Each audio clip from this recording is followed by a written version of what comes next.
கர்த்தருடைய வார்த்தையை நாம் இந்த கால வேளையில் நாம் கவனிப்போமாக. இயேசு கிறிஸ்து நமக்காக கல்வாரி சிலுவையில் பட்ட பாடுகளை நாம் உணர்ந்து அங்குமங்கு வேடிக்கை பார்க்காதபடி எல்லாருமே பைபிள் கொண்டு வந்தவங்க அத்தனை பேரும் பரிசுத்த வேதாகமத்தை திறந்து அவர் பட்ட பாடுகளை உணர்ந்து கவனிக்க வேண்டும். கர்த்தருடைய வார்த்தை உங்கள் செவிகளில் போக வேண்டும். காதுள்ளவன் கேட்க கடவன். ஹல்லேலூயா. லூக்கா எழுதின சுவிசேஷம்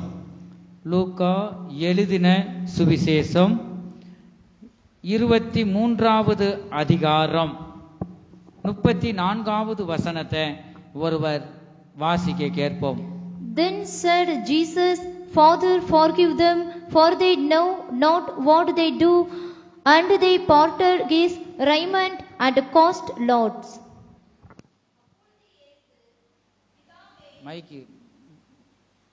மைக்கில் வாசிங்க.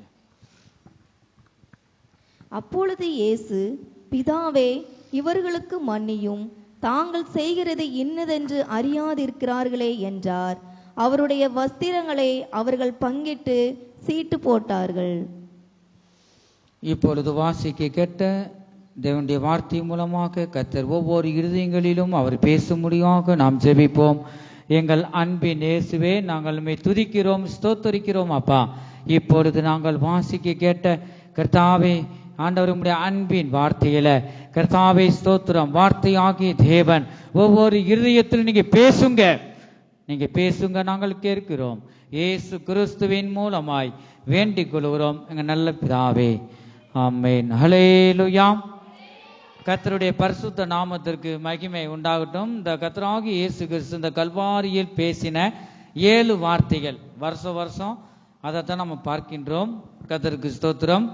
அதை விட ஒரு சிலதை விசேஷமாகவும் இந்த பரிசுத்த வேதாகமத்தில் அநேகம் சொல்லப்பட்டிருக்கு. கர்த்தருக்கு ஸ்தோத்திரம். இந்த இயேசு கிறிஸ்து சிலுவையில் பேசினது 7 வார்த்தைகள் என்ன? முதலாவது வார்த்தை என்ன? மன்னிப்பு. 2வது ரட்சிப்பு. 3வது ஆதரவு. 4வது என் தேவனை ஏன் என்னை கைவிட்டீர். 5வது ஆத்தும தாகத்தை நாம் பார்க்கிறோம். 6வது முடிந்தது. 7வது பிதாவே, உம்முடைய கைகளில் என் ஆவியை ஒப்புவிக்கிறேன். அப்படி 7 வார்த்தைகளை நாம் பார்க்கிறோம். அது மாத்திரமல்ல, ஒவ்வொரு வார்த்தையிலும் அநேக சத்தியங்கள் இருக்கு. மன்னிப்பு, ரட்சிப்புனா அதுல தேவன் கல்வாரி சிலுவையில நாம் துணிகரமா பேசின போதும் கூட பாருங்க வந்துட்டு நம்ம அவர் தேவன் தான் அறியாம பேசணும். நமக்காக அவர் மரித்தார். அவர் சிலுவையில மரித்து 3ஆம் நாளில் உயிர்த்தெழுந்தார். அவர் தூசிக்க போதும் கூட, பரியாசம் பண்ண போதும் கூட தேவன் நமக்கு மன்னித்தார். இந்த மன்னிப்புல சத்தியங்கள் அநேகமாக இருக்கிறது. கர்த்தருக்கு ஸ்தோத்திரம். நாம் இந்த இடத்துல நாம் பார்க்கிறோம், வாசிக்க கேட்டோம். அப்பொழுது இயேசு, பிதாவே, இவர்களுக்கு மன்னியும், தாங்கள் செய்கிறது இன்னதென்று அறியாதிருக்கிறார்களே என்றார். கர்த்தருக்கு ஸ்தோத்திரம். இந்த சிலுவைக்கு கீழே பாருங்க, அந்த பரியாசம் பண்றாங்க. ஒருவேளை தேவன், பிதாவாகிய தேவன் இந்த குமாரன் பாடுபடுறத பார்த்து அப்படியே நேரா ஒரு பார்வை பார்த்தா போதும், சிலுவைக்கு கீழே பரியாசம் பண்ற அத்தனை பேரும் சாம்பலா போயிடுவாங்க. அதனாலதான் இயேசு கிறிஸ்து பாருங்க, அவங்களை ரட்சிக்கத்தான் நீங்க என்னை அனுப்புனீங்க, அவருடைய கோபம் ஜனங்களை எரித்திடக்கூடாதுன்னு சொல்லிட்டு தான் அந்த தூசிக்கும் போது, பரியாசம் பண்ணும் போது முந்தியே பிதாவை நோக்கி நமக்காக இயேசு கிறிஸ்து பிதாவை நோக்கி பரிந்து பேசுகிறார். பிதாவே, இவர்களுக்கு மன்னியும், தாங்கள் செய்கிறது இன்னதென்று அறியாது இருக்கிறார்களே என்றார். சின்ன பிள்ளையப்பா, அது அறியாம செய்துக, உடைய கோபம் இறங்கி பச்சித்திடக்கூடாது. இவர்களுக்காக ஆண்டவரே, நான் உம்முடன் பரிந்து பேசுறேன், இவர்களுக்கு மன்னியும் என்று நாம் பார்க்கிறோம். கர்த்தருக்கு ஸ்தோத்திரம். முதலாவது மன்னிப்பு. இந்த கல்வாரி சிலுவையில மன்னிக்கிறதை பார்க்கிறோம். நம்முடைய இயேசு கிறிஸ்து மன்னிக்கிறவர். இந்த இடத்தில் நாம் பார்க்கிறோம், பிதாவே, இவர்களுக்கு மன்னியும் என்று சொல்லுவதை நாம் பார்க்கிறோம். இந்த பூமியில இயேசு கிறிஸ்து அநேகருடைய பாவத்தை அவர் மன்னித்தார் என்று நாம் பார்க்கிறோம். உன் பாவம் உனக்கு மன்னிக்கப்பட்டது என்று சொல்லுவதை கூட நாம் பார்க்கிறோம். உன் பாவம் உனக்கு மன்னிக்கப்பட்டது சொன்னாரா இல்லையா இயேசு கிறிஸ்து? அநேக இடங்கள்ல. இந்த இடத்துல ஏன் சொல்றாரு? பிதாவே இவர்களுக்கு மன்னியும். அவர் மன்னிக்கலாமே. இந்த கல்வாரி சிலுவையில நோக்கி பிதாவை நோக்கி ஏன் சொன்னார்? சொல்லுங்க பாப்போம். சொல்லுங்க, எதுக்காக சொன்னார்? சொல்லுங்கன்னு பார்க்கும்போது தலையை கவுறீங்க. ஏன்னா இந்த சத்தியம்ல நீங்க அறிஞ்சிருக்க வேண்டும். கர்த்தருக்கு ஸ்தோத்திரம். அவர் பாருங்க, உலகம் சர்வ லோகத்தில் உள்ள இந்த நம்முடைய பாவங்கள்லாம் அவர் கல்வாரி சிலுவையிலே சுமந்தவராக இருந்தார். ஆகவேதான் ஆண்டவர் சொல்றார், ஆண்டவர் நீங்க மன்னியும். இயேசு கிறிஸ்துவுக்கு சகல அதிகாரத்தையும் பிதாவாகிய தேவன் தந்துட்டார். அபிஷேகத்தையும் வல்லமையும் சகல அதிகாரம், ஒரு அதிகாரம் குறையா வைக்கல. அத்தனை அதிகாரத்தையும் இயேசு கிறிஸ்துவுக்கு கொடுத்தார். யாரையும் மன்னிப்பதற்கு அவர் வல்லமையுள்ள தேவன். இந்த இடத்துல பிதாவை நோக்கி அவர் சொல்லுகிறார். பிதாவின் கோபம் பாருங்க, இந்த ஜனங்களை எரிச்சிடக்கூடாது. அவர் செய்கிறதை என்னதென்று செய்யாம இப்படி பேசுறாங்க. இவர்களுக்கு மன்னியும் என்று இயேசு கிறிஸ்து பிதாவை நோக்கி சொன்னார். கர்த்தருடைய பரிசுத்த நாமத்திற்கு மகிமை உண்டாகட்டும். இயேசு கிறிஸ்து நமக்கு மன்னிக்கிறவராய் இருக்கிறார். அது மாத்திரமல்ல, மன்னிக்க அவர் நமக்கு கட்டளையிட்டார். நான் உங்களுக்கு கிறிஸ்துவுக்குள் தேவன் உங்களுக்கு மன்னித்தது போல நீங்கள் என்ன செய்யுங்க, ஒருவருக்கொருவர் மன்னியுங்கள் என்று நாம் பார்க்கிறோம். மன்னிக்கவும் கற்றுக் கொடுக்கிறார். இந்த கல்வாரி சிலுவையில பாருங்க நாம் பார்க்கிறோம். கர்த்தருக்கு ஸ்தோத்திரம். ஆண்டவர் மன்னிக்கிறவர், மறுவாழ்வு அளிக்கிறவர் தாம் நம்முடைய தேவன். யாத்திராகமம் 34வது அதிகாரம் 7வது வசனத்துல பார்க்கிறோம். 1000 தலைமுறைக்கும் இரக்கம் காக்கிறவர், அக்கிரமத்தையும் மீறுதலையும் பாவத்தையும் மன்னிக்கிறவர். மன்னிக்கிறவர் தான் நம்முடைய தேவன். பாத்தீங்களா எப்படிப்பட்ட தேவன்? நமக்கு மன்னிக்கிற தேவன். நம் ஜீவியத்துல மன்னிக்கிற சுபாவம் இருக்கா? நம் குடும்பத்துல ஒருவருக்கொருவர் மன்னிக்கிற இந்த சுபாவம் இருக்கா? இந்த கல்வாரி சிலுவையில நம்ம கற்றுக் கொடுக்கிற வார்த்தை, முதலாவது வார்த்தை மன்னிப்பு. நாம் குடும்பங்கள்ல ஒருவருக்கொருவர் மன்னிக்கிறோமா? இந்த மன்னிக்கிற சுபாவம் இருக்கா? இயேசு கிறிஸ்து நமக்காக மன்னித்தாரே. இந்த குமாரன் பிதாவை நோக்கி கூப்பிடும் போது இந்த பிதாவாகிய தேவன் நமக்கு மன்னித்தாரே. நாம் அது மாதிரி நாம் மன்னிக்கிறோமா? நாம் தெரியாம பேசின போதும் கூட, தெரியாம பேசிருச்சு, இயேசுவே இவர்களுக்கு மன்னியும். நாம் தேவனை நோக்கி இயேசு கிறிஸ்துவை நோக்கி நாம் கூப்பிட வேண்டும். அப்படி சகிப்பு தன்மை நமக்கு இருக்கிறதா? இந்த மன்னிக்கிற சுபாவம் நமக்கு இருக்கிறதா? சங்கீத புஸ்தகம் 86வது சங்கீதம் 5வது வசனத்துல நாம் பார்க்கும்போது, ஆண்டவரே நீர் நல்லவரும். ஆண்டவரே நீ நல்லவரும். நம்முடைய தேவன் எப்படிப்பட்டவரா? இந்த உலகத்துல நல்லவர்னு சொன்னா யாரு தான்?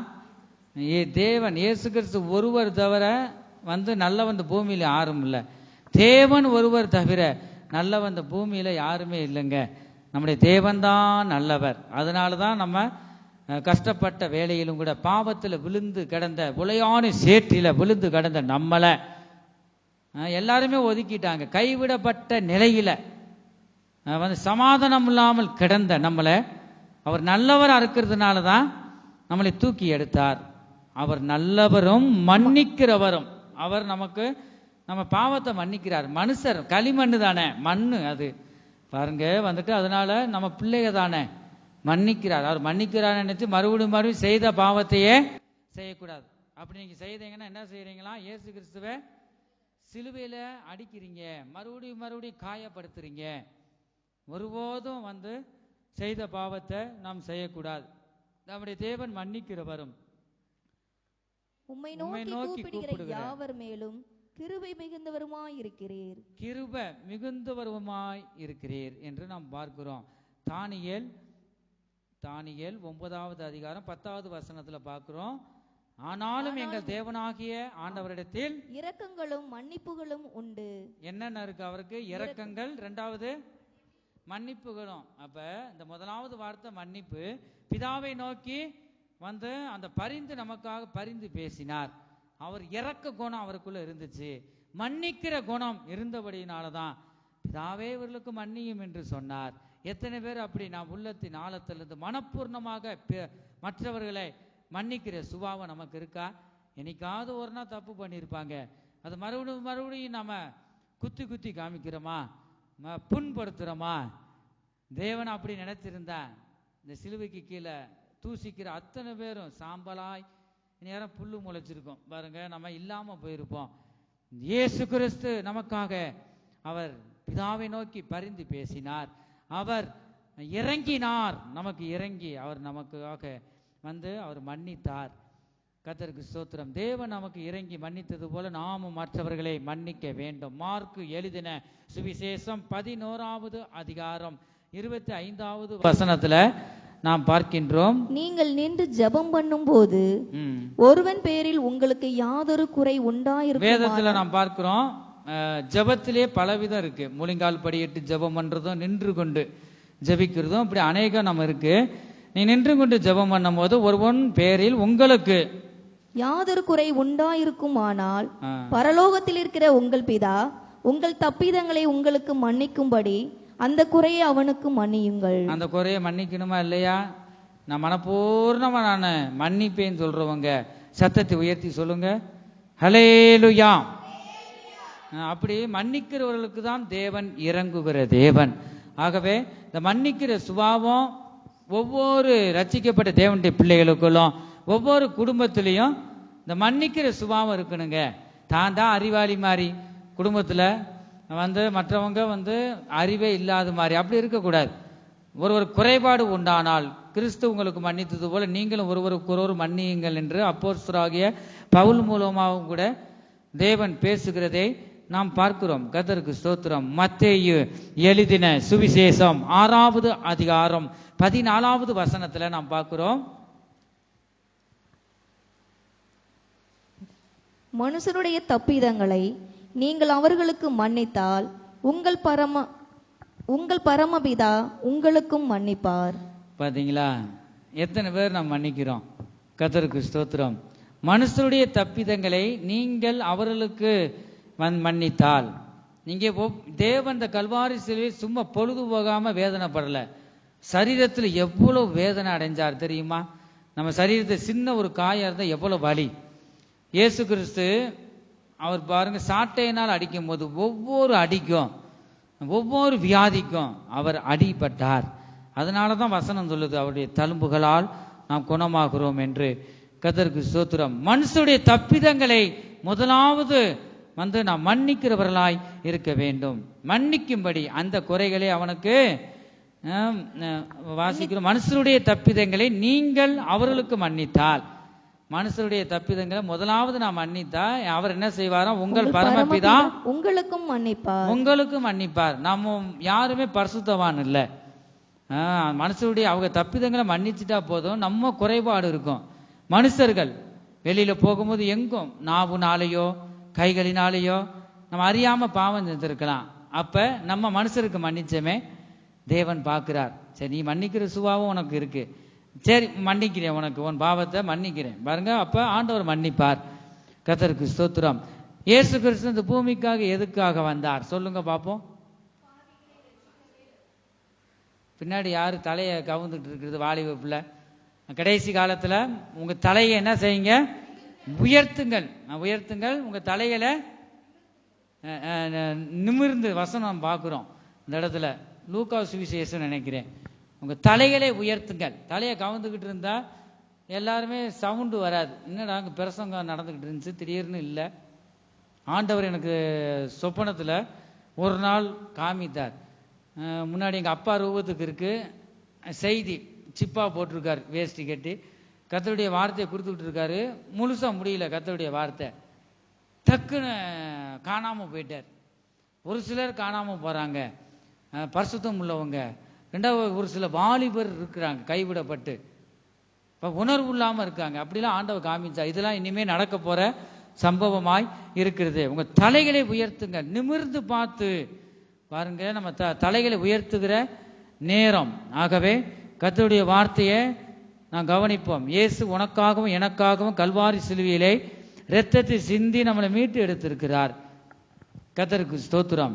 இந்த இடத்துல அதை நம்ம பார்க்கிறோம். அப்ப இந்த எதுக்காக இயேசு கிறிஸ்து வந்தார் இந்த பூமிக்கு சொல்லுங்க பாப்போம். எதுக்காக வந்தார்? பாவிகளே ரட்சிக்க கிறிஸ்து இயேசு உலகத்தில் வந்தார். பாவிகளாகி நம்மளை ரட்சிக்கத்தாங்க வந்தார். கர்த்தருக்கு ஸ்தோத்திரம். ஆகவே நம்ம எவ்வளவு சந்தோஷப்படணும். யாருமே முன் வரல, அவர் நமக்கு ரட்சிக்க வந்தாரே. கர்த்தருக்கு ஸ்தோத்திரம். அவர் மன்னிக்கிறவராய் இருக்கிறார். இந்த வசனத்தின்படி மன்னிக்கிற சுபாவம் எத்தனை பேருக்கு இருக்கிறது என் ஜனமே? இயேசுவானவர் கல்வாரி சிலுவையில் அடிக்கப்பட்டு சிலுவையில் தொங்கினவராய் இந்த வார்த்தையை சொல்லுகிறார். பிதாவை இவர்களுக்கு மன்னியும் என்று சொல்லுகிறார். யாரை குறித்து அவர் சொல்லுகிறார்? அங்கு நிற்கிற, சிலுவைக்கு கீழே நிற்கிற பரிசேயர், சதுசேயர், ஆசாரியர்கள், இந்த ஜனங்களுக்காக இயேசு கிறிஸ்து பிதாவை நோக்கி இவர்களுக்கு மன்னியும் என்று அவர் சொல்லுவதை பார்க்கிறோம். தாங்கள் செய்கிறது இன்னதென்று அறியாதிருக்கிறார்களே என்று இயேசு கிறிஸ்து பிதாவை நோக்கி நமக்காக வேண்டுதல் செய்கிறதை நாம் பார்க்கிறோம்.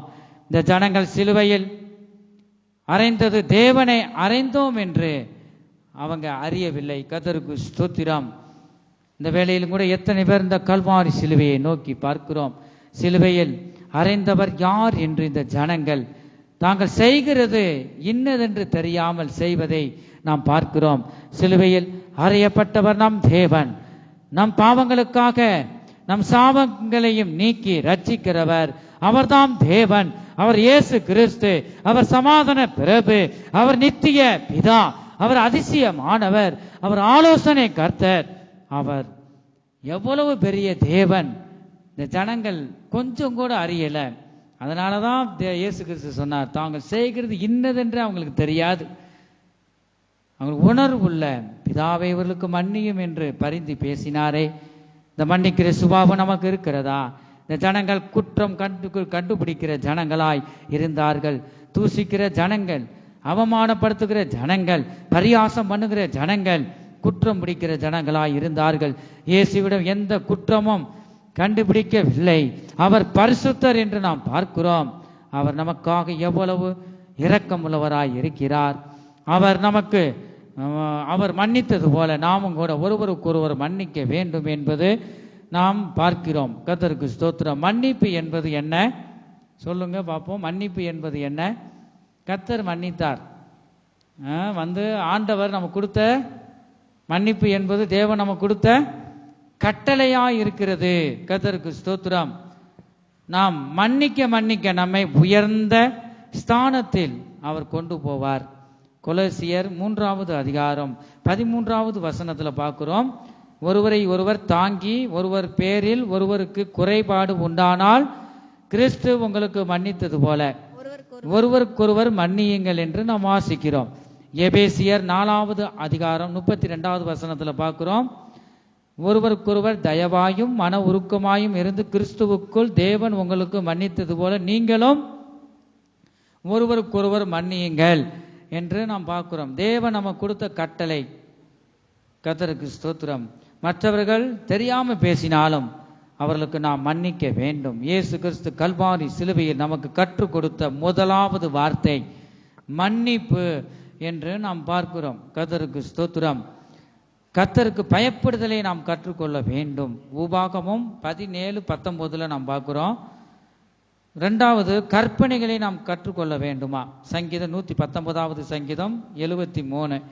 3வது கீழ்ப்படிதலை நாம் கற்றுக்கொள்ள வேண்டும். எபிரேயருக்கு எழுதின நிருபம் 5வது அதிகாரம் 8வது வசனம். கர்த்தருக்கு ஸ்தோத்திரம். சாந்தத்தை நாம் கற்றுக்கொள்ள வேண்டுமா? 4வது சாந்தத்தை நாம் சாந்த குணம் கற்றுக்கொள்ள வேண்டும். இந்த கல்வாரி சிலுவையில அநேக இந்த இரத்தத்தின் மூலமாக அநேக ஆசீர்வாதத்தையும் தேவன் வைத்திருக்கிறார். எப்ப? நாம் மன்னிக்கும் போது. முதலாவது பிறரை நாம் மன்னிக்கிறோமா? மன்னிக்கும் போது கர்த்தர் தான் இந்த ஆசீர்வாதத்தை தருகிறார். 5வது நன்மையை நாம் செய்ய கற்றுக்கொள்ள வேண்டும். இந்த இயேசுவின் ரத்தம் நம்ம மேல படும்போது, இயேசுவின் ரத்தம் நம்மளை சுத்திகரிக்கும் போது, நாம் அவரை போல் அவருடைய பிள்ளைகளாய் மாறும் போது இவை எல்லாவற்றையும் நாம் ஜீவியத்தில் காணப்பட வேண்டும். நீதி நியாயங்களை நாம் கற்றுக்கொள்ள வேண்டும். பிரமாணங்களை நாம் கற்றுக்கொள்ள வேண்டும். மனத்தாழ்மையை நாம் கற்றுக்கொள்ள வேண்டும். மனரம்யமாக இருக்க கற்றுக்கொள்ள வேண்டும். இயேசு கிறிஸ்து இந்த பூமியிலே மனத்தாழ்மை உள்ளவராய், சாந்த குணம் உள்ளவராய், இரக்கம் உள்ளவராய், நன்மை செய்கிறவராய், மன்னிக்கிறவராய் இருந்தார். அதுபோல நாமும் அவரை போல் நாம் காணப்பட வேண்டும். இயேசு கிறிஸ்து நமக்கு கற்றுக் கொடுத்த முதல் வார்த்தை மன்னிப்பு. நம்ம எத்தனை பேர் நாம் குடும்பங்கள்ல மன்னிக்கிறோம், வேலை செய்கிற இடங்கள்லையும் நான் மன்னிக்கிறோம். அவன் மன்னிப்பு கேட்கட்டும், ரெண்டாவது நான் கேட்பேன், அப்படி நம்ம சொல்றோமா? அப்படி சொல்றவங்க சொல்லுங்க ஹல்லேலூயா. அப்ப நம்ம தான் முந்தி என்ன செய்யணும்? நாம் சமாதானம் பண்ணுகிறவர்கள் உண்டாக்கணுமா? பாக்கியவான்கள். சமாதானம் பண்ணுகிறவர்கள் முதலாவது நம்ம சமாதானம் பண்ண வேண்டும். எத்தனை பேர் மன்னிக்கிறவர்களா இருக்கும்? உங்களுக்கு ஒரு நிமிஷம் டைம் தாரேன், தன்னை ஆராய்ந்து பாருங்க. முதலாவது வார்த்தை மன்னிப்பு. அது ஈஸியா இருக்கும். அது பிரசங்கம் பண்றதுக்கோ நான் நாவுனால சொல்றதுக்கு ஈஸி தான். முதலாவது வார்த்தை என்ன சொல்லுங்க? முதலாவது வார்த்தை மன்னிப்பு. ஆண்டவர் மன்னிச்சாரு, நம்ம மன்னிக்கிறோமா? ஒரு மன்னிக்கிறோமா? சின்ன ஏதாவது குறைகள் செஞ்ச குற்றங்கள் இருந்தாலும் நாம் மன்னிக்கிறோமா? இந்த மன்னிக்கிற சுபாவம் நமக்கு இருக்கணும். அவர் கல்வாரி சிலுவையில ரத்தத்தை சிந்தினதுக்கு ஒருபோது இயேசுவின் ரத்தம் வீணா போயிடக்கூடாது. நீ அசட்டை பண்ணும் போது இந்த மன்னிக்கிற உனக்கு சுபாவம் இல்லைன்னா பாருங்க, இந்த இயேசுவின் ரத்தம், அது ரத்தத்தை நம்புறவர்களுக்கு இந்த ஆசீர்வாதம் கிடைக்கும். ஆகவே இந்த மன்னிக்கிற சுபாவத்தை நாம் கற்றுக்கொள்ள வேணும் தான் தேவன் இந்த கல்வாரி சிலுவையில செய்து காண்பித்தார். முதலாவது வார்த்தை மன்னிப்பு. இரண்டாவது ரட்சிப்பு.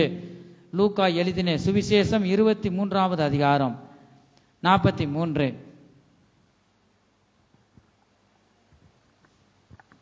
இயேசு அவனை நோக்கி, இன்றைக்கு நீ என்னுடனே கூட பரதீசியில் இருப்பாய் என்று மெய்யாகவே உனக்கு சொல்லுகிறேன் என்றார்.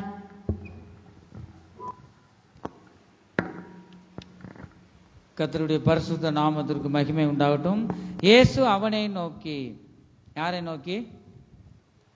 இந்த குற்றவாளி, இந்த கள்ளனை நோக்கி, இந்த குற்றவாளியை நோக்கி அவர் சொல்றார், இன்றைக்கு நீ என்னுடனே கூட பரதீசியில் என்று மெய்யாகவே உனக்கு சொல்லுகிறேன், உண்மையாகவே உனக்கு சொல்லுகிறேன் என்றார்.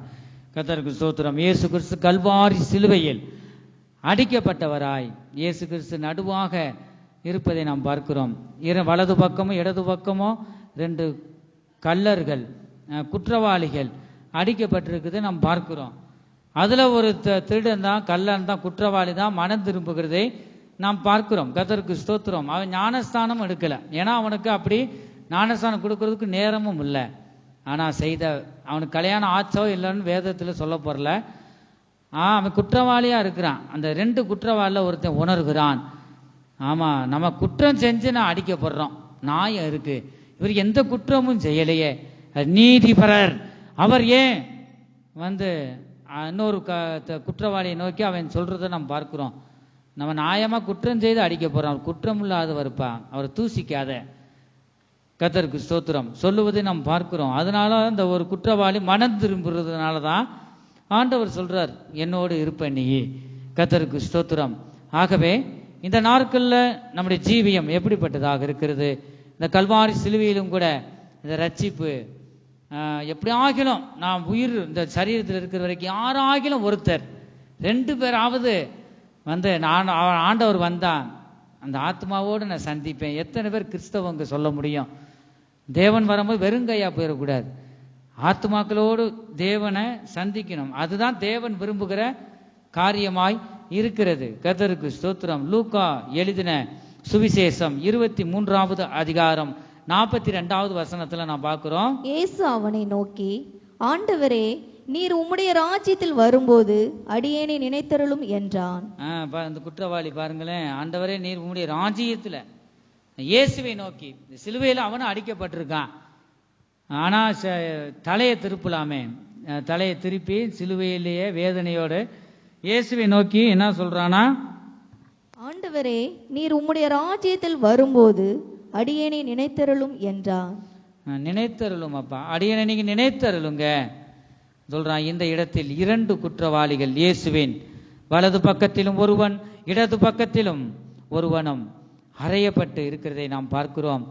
அந்த 2 குற்றவாளிகள், ஒருவன் தன் செய்த குற்றத்தை உணர்ந்து அறிக்கை செய்கிறதை நாம் பார்க்கிறோம். கர்த்தருடைய பரிசுத்த நாமத்திற்கு மகிமை உண்டாகட்டும். அறிக்கை செய்கிறான், மனம் திரும்புகிறான், இயேசுவின் இரக்கத்தை இவன் பெற்றுக் கொள்ளுகிறான். அதுபோல நமக்கு முழுமையான ரட்சிப்பு உண்டாகணும் என்றால் பாவங்களை அறிக்கை செய்து அதை விட்டுவிட வேண்டும். தன் பாவங்களை மறைக்கிறவன் வாழ்வடைய மாட்டான். அவைகளை அறிக்கை செய்து அதை விட்டு விடுகிறவனோ இரக்கம் பெறுவான். இயேசு கிறிஸ்துவின் இரக்கத்தை 2 குற்றவாளியில ஒருத்தன் பெற்றுக்கொண்டான். மனம் திரும்புகிறான். பாவங்களை அறிக்கை செய்து மனம் திரும்பினபடியினால அவனுக்கு ஒரு ராஜ்யத்தை ஆண்டவர் தருகிறார். இன்னொரு குற்றவாளி தன் பாவங்களை மறைக்கிறபடியினால், உணராதபடியினால அவனுக்கு ஆண்டவர் இந்த ராஜ்யத்தை தரல. அப்படிதான் வாசிக்கிறோம். கர்த்தருக்கு ஸ்தோத்திரம். இந்த குற்றவாளி பாருங்களேன், அவன் மொத்தம் இந்த இடத்துல பார்க்கிறோம். முதலாவது என்ன செய்கிறான்? முதலாவது மனம் திரும்புகிறான். 2வது தேவனுக்கு பயப்படுகிறவனாய் இருந்தான். 3வது தான் செய்த குற்றத்தை உணர்ந்தான். 4வது இயேசு கிறிஸ்துவுக்கு ராஜ்யம் உண்டு என்று விசுவாசித்தான், நம்பினான். அப்படிதான் பார்க்கிறோம். சொன்னானா இல்லையா? லூக்கா எழுதின சுவிசேஷம் 23:42 பார்த்தோம். இயேசுவை நோக்கி, ஆண்டவரே, நீர் உம்முடைய ராஜ்யத்தில் வரும்போது அப்ப தேவனுக்கு இவருக்கு ஒரு ராஜ்யம் இருக்குன்னு அவன் அறிந்தானா இல்லையா? இந்த குற்றவாளி அறிந்தான். இப்ப ரட்சிக்கப்பட்டு எத்தனோ வருஷம் வரும், ஆண்டவருடைய ராஜ்யம் இருக்கா, பரலோக ராஜ்யமே இருக்கான்னு நம்பிக்கை இல்லை ரட்சிக்கப்பட்டவங்களுக்கு அநேகருக்கு. ஆனா இந்த குற்றவாளி பாருங்களேன், அவன் ஞானஸ்தானம் எடுக்கல. ஏதோ இயேசுவை பற்றி கொஞ்சம் தெரிஞ்சிருக்குமா என்னதோ. கர்த்தருக்கு ஸ்தோத்திரம். அவன் பாருங்களேன் எல்லாம் அறிஞ்சிருக்கிறான். இதெல்லாம் நினைக்கும் போது நான் வெட்கப்பட வேணும். முதலாவது மனம் திரும்புகிறான். நாம் ரட்சிக்கப்பட்டிருக்கிறோம். மனம் திரும்புக்கு ஏற்ற கனிகளை தரமா யோசிக்கணும். 2வது கர்த்தருக்கு பயப்படுகிறவனாய் இருந்தான். இந்த குற்றவாளி 3வது தான் செய்த குற்றத்தை உணர்ந்தான். கர்த்தருக்கு ஸ்தோத்திரம். தன் பிழைகளை உணர்கிறவன் யார் என்று சங்கீதக்காரன் சொல்லுவதை நாம் பார்க்கிறோம். கர்த்தருக்கு ஸ்தோத்திரம். தன் குற்றங்களை உணர்ந்தான் பாருங்க. 4வது இயேசு கிறிஸ்துவுக்கு ராஜ்யம் ஒன்று என்று விசுவாசித்தான்.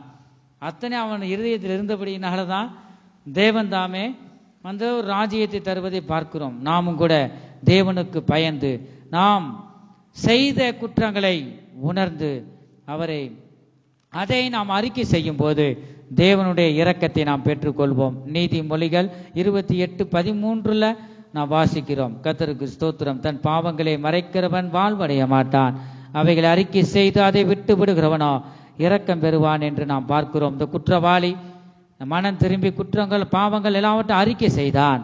ஆகவே தேவன் அவனுக்கு ஒரு இடத்தை கொடுக்கிறதை, ஒரு இளைப்பாறுதலான ஒரு இடத்தை தருவதை நாம் பார்க்கிறோம். கர்த்தருக்கு ஸ்தோத்திரம். 2வது வார்த்தை என்னதுதான்? ரட்சிப்பு. முதலாவது வார்த்தை மன்னிப்பு, 2வது ரட்சிப்பு, 3வது வார்த்தை ஆதரவு. கர்த்தருக்கு ஸ்தோத்திரம். யோவான் எழுதின சுவிசேஷம் 19வது அதிகாரம் 26-27.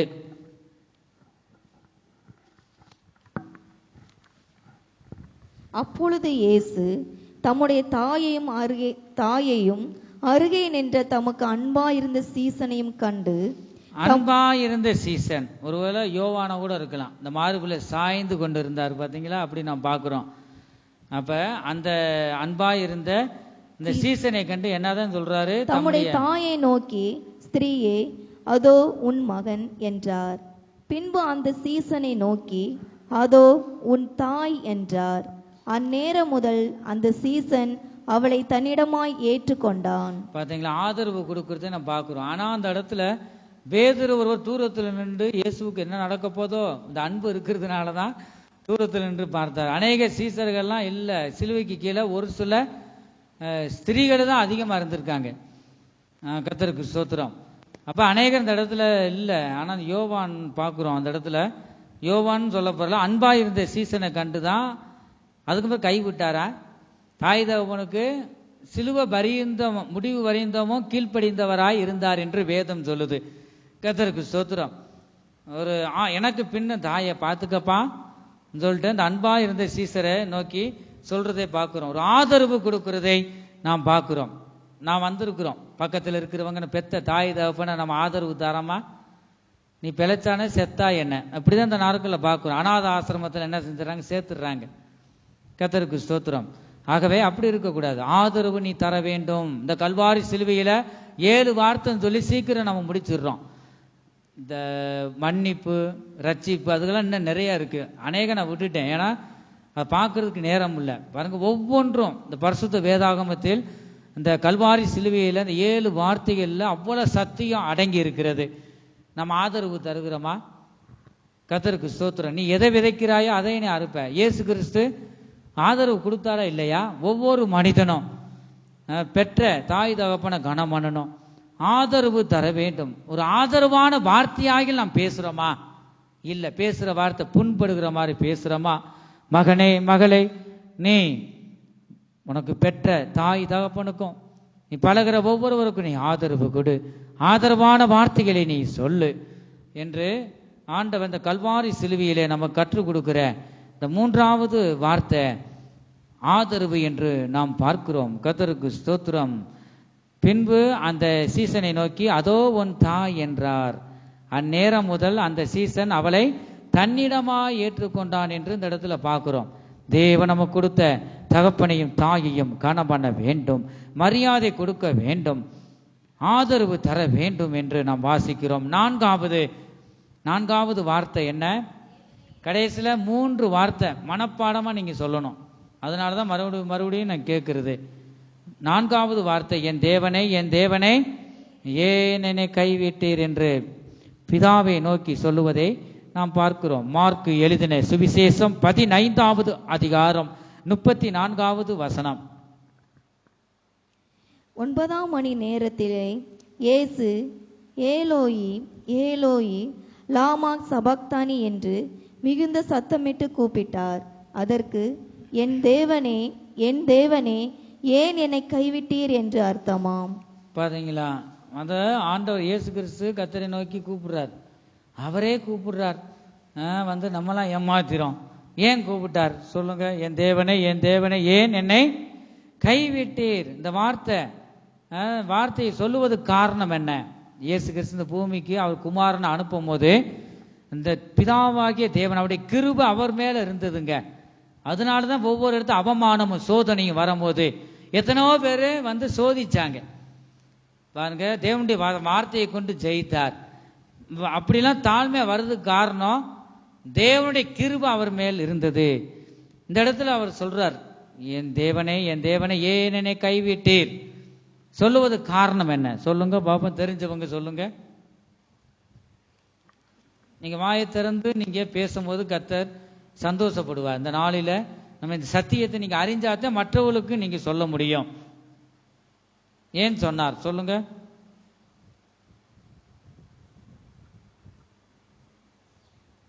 யாருக்கும் தெரியாதா?